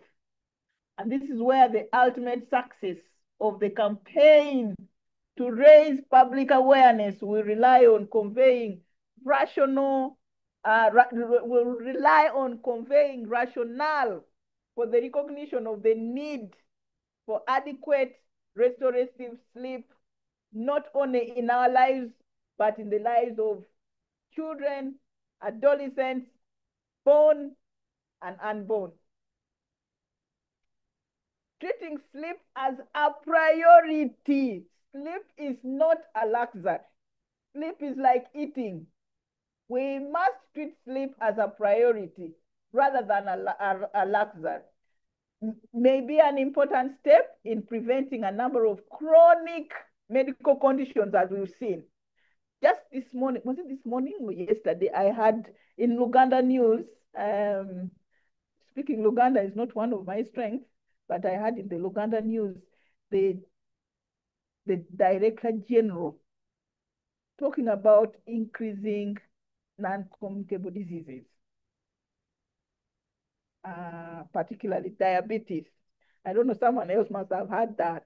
So I was like, this is timely, because we really must bring in this sleep issue so that it goes hand in hand. As we speak about the rising, we need to speak about what else we need to do.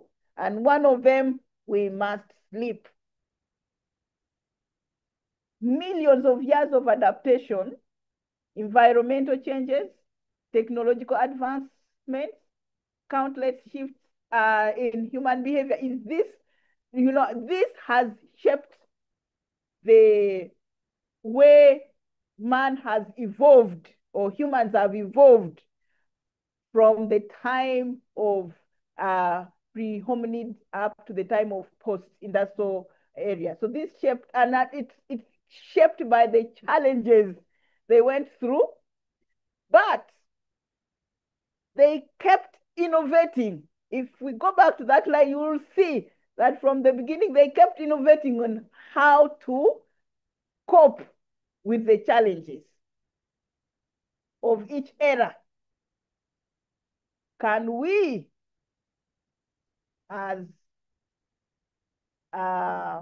sleep advocates, identify the challenges that we are going through and innovate in our era in order to prevent consequences of sleep deprivation? That is the question I leave with you.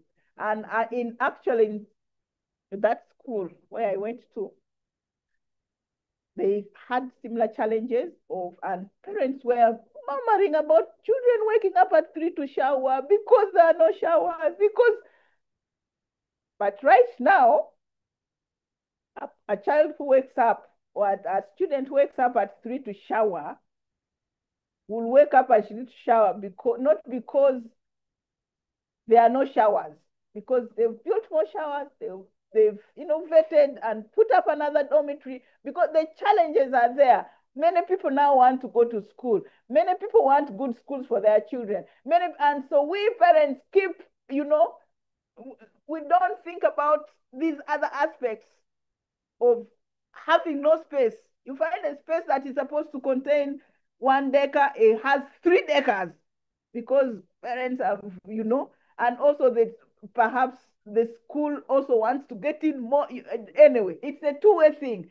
But these challenges are here.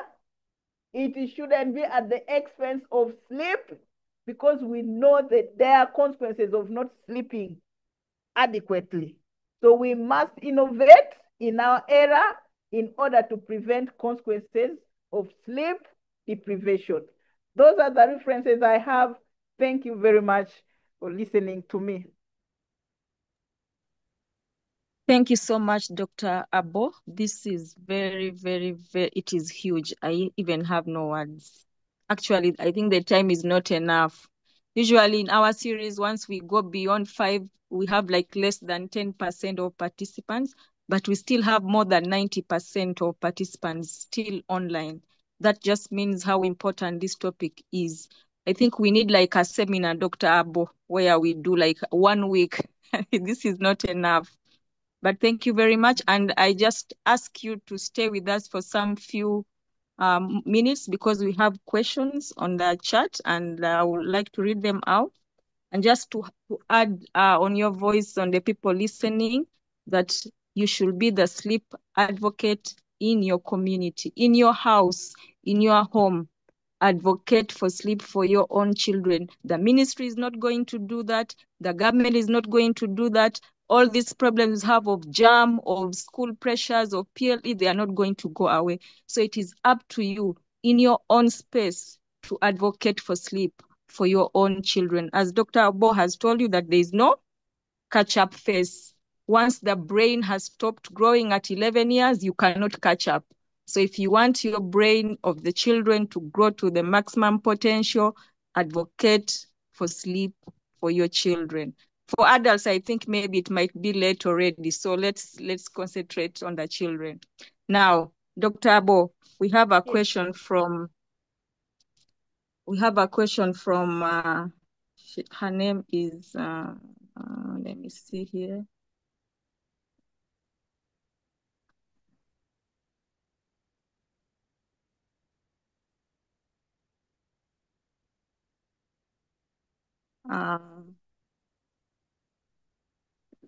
I cannot see the chat, but there's one who was saying that her children take coffee, milk, which has coffee in it. I think the coffee, the lot of coffee milk. So she was asking if that one is okay. And then we still have someone who is saying, with the current primary curriculum, where kids in Kampala have to wake up as early as 5 a.m. through the entire week, then Saturday is needed, they are needed in class. What can we do? Let me just read one more, then you can then Deborah is saying, true doctor, these kids have no time to play and no sleep.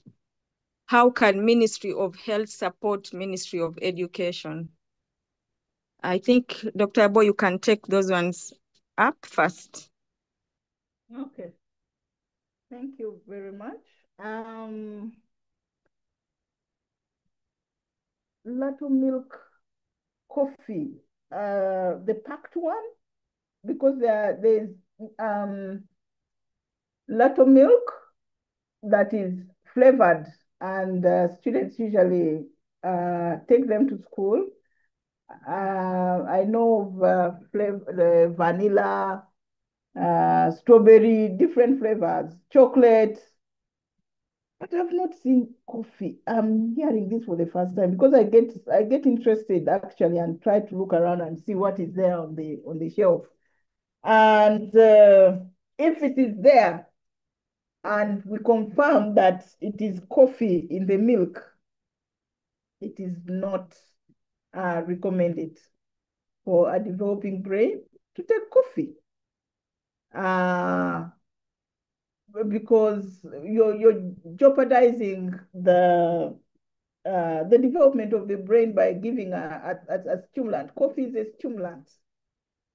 So as much as possible, and I think it is possible, to not give children coffee and instead let them just take milk or milk with other flavors that are there, the vanillas and the other flavors, but not coffee. The children, yes, children waking up at 5 a.m. throughout the week, coming home late, there is jam, then they have homework. And sometimes they do homework while sleeping, while crying, this is terrible for the development of our children. What can we do? The reason we are here, we must all become advocates. And we start from our households.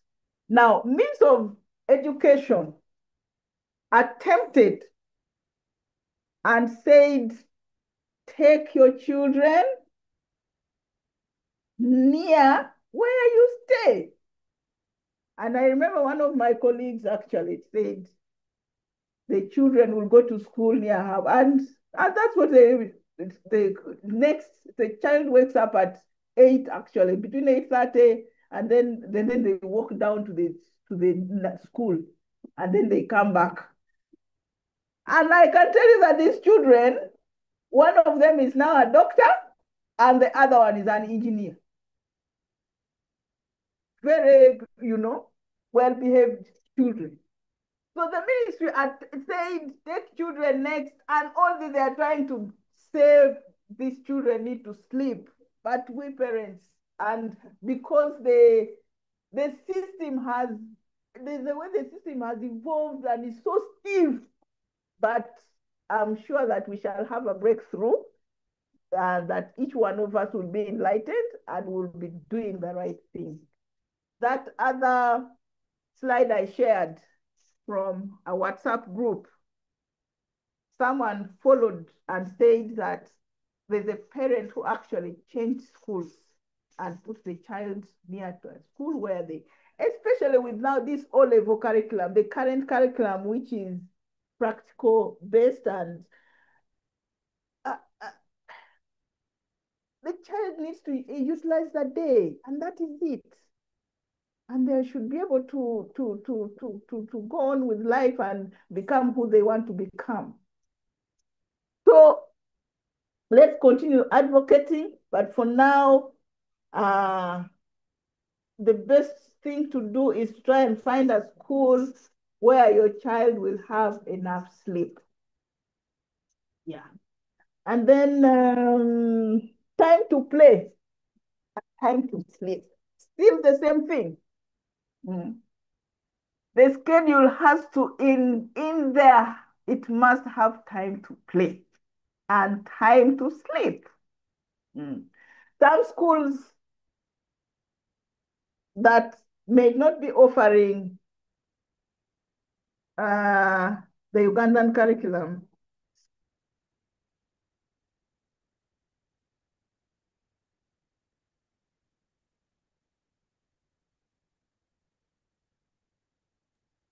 Dr. Abbo, we have lost you. Or am I the one who have lost her? And we can't hear it. How about now? Hello? Yes, you're back on, yes. So where did you lose me? Had I answered the question? The last one. Yeah, we are talking about some school. Yes. So we must advocate for schools to have time to play and time to sleep. Again, another colleague of mine shared with me his experience of taking his child to a school, and he went to pick up the child and he found the child wailing at the end of the day, jumping. I want to play, Daddy. I want to play, I want to play. And that was the last time he took his child there. He had to take his child where the child could play. And now that child is an engineer and got a first class degree and is now. So it is very important for children to play and to sleep. So we must keep advocating. You find many schools have even taken away all the fields. So the part of the brain that is supposed to be developed using movements and playing and running around and how do you develop those parts of the brain if you've removed the field where children are supposed to be running? Any other questions? Thank you very much, Dr. Abbo. I've been going through the questions and I've seen most of them actually in your talk. You've answered them. So I wouldn't want us to repeat ourselves. And our time is far well spent. It is now coming to 6. But I think we are going to invite you again, Dr. Abbo. I think we now just have to look for funding because we need seminars and educate the country about this topic.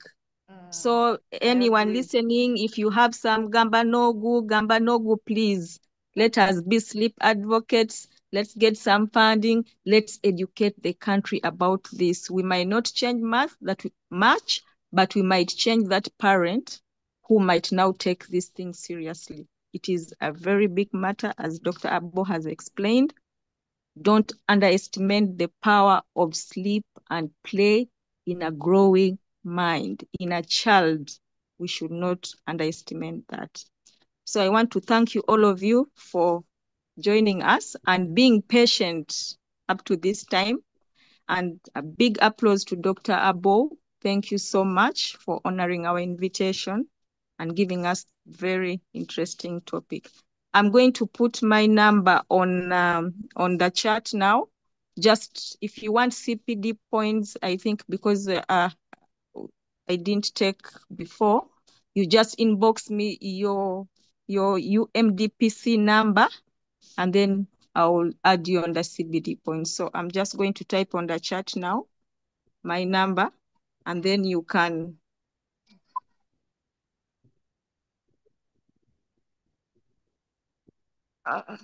I can give you the points. Otherwise, you can leave. The meeting has come to an end, and thank you so much, Dr. Catherine Abbo. We shall invite you once again.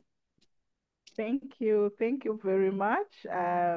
Thank you all the people who joined the meeting, and I'm sorry about those who are not able to join, but there's a recording that will be shared.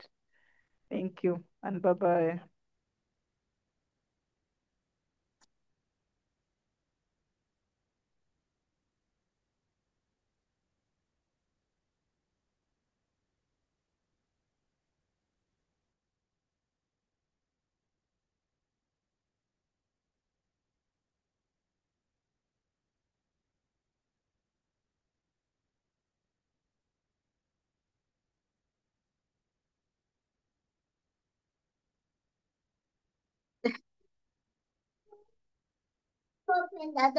I was in a meeting. You guys are going to.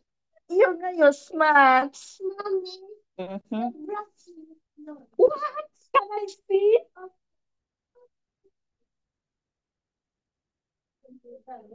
Yes, I'm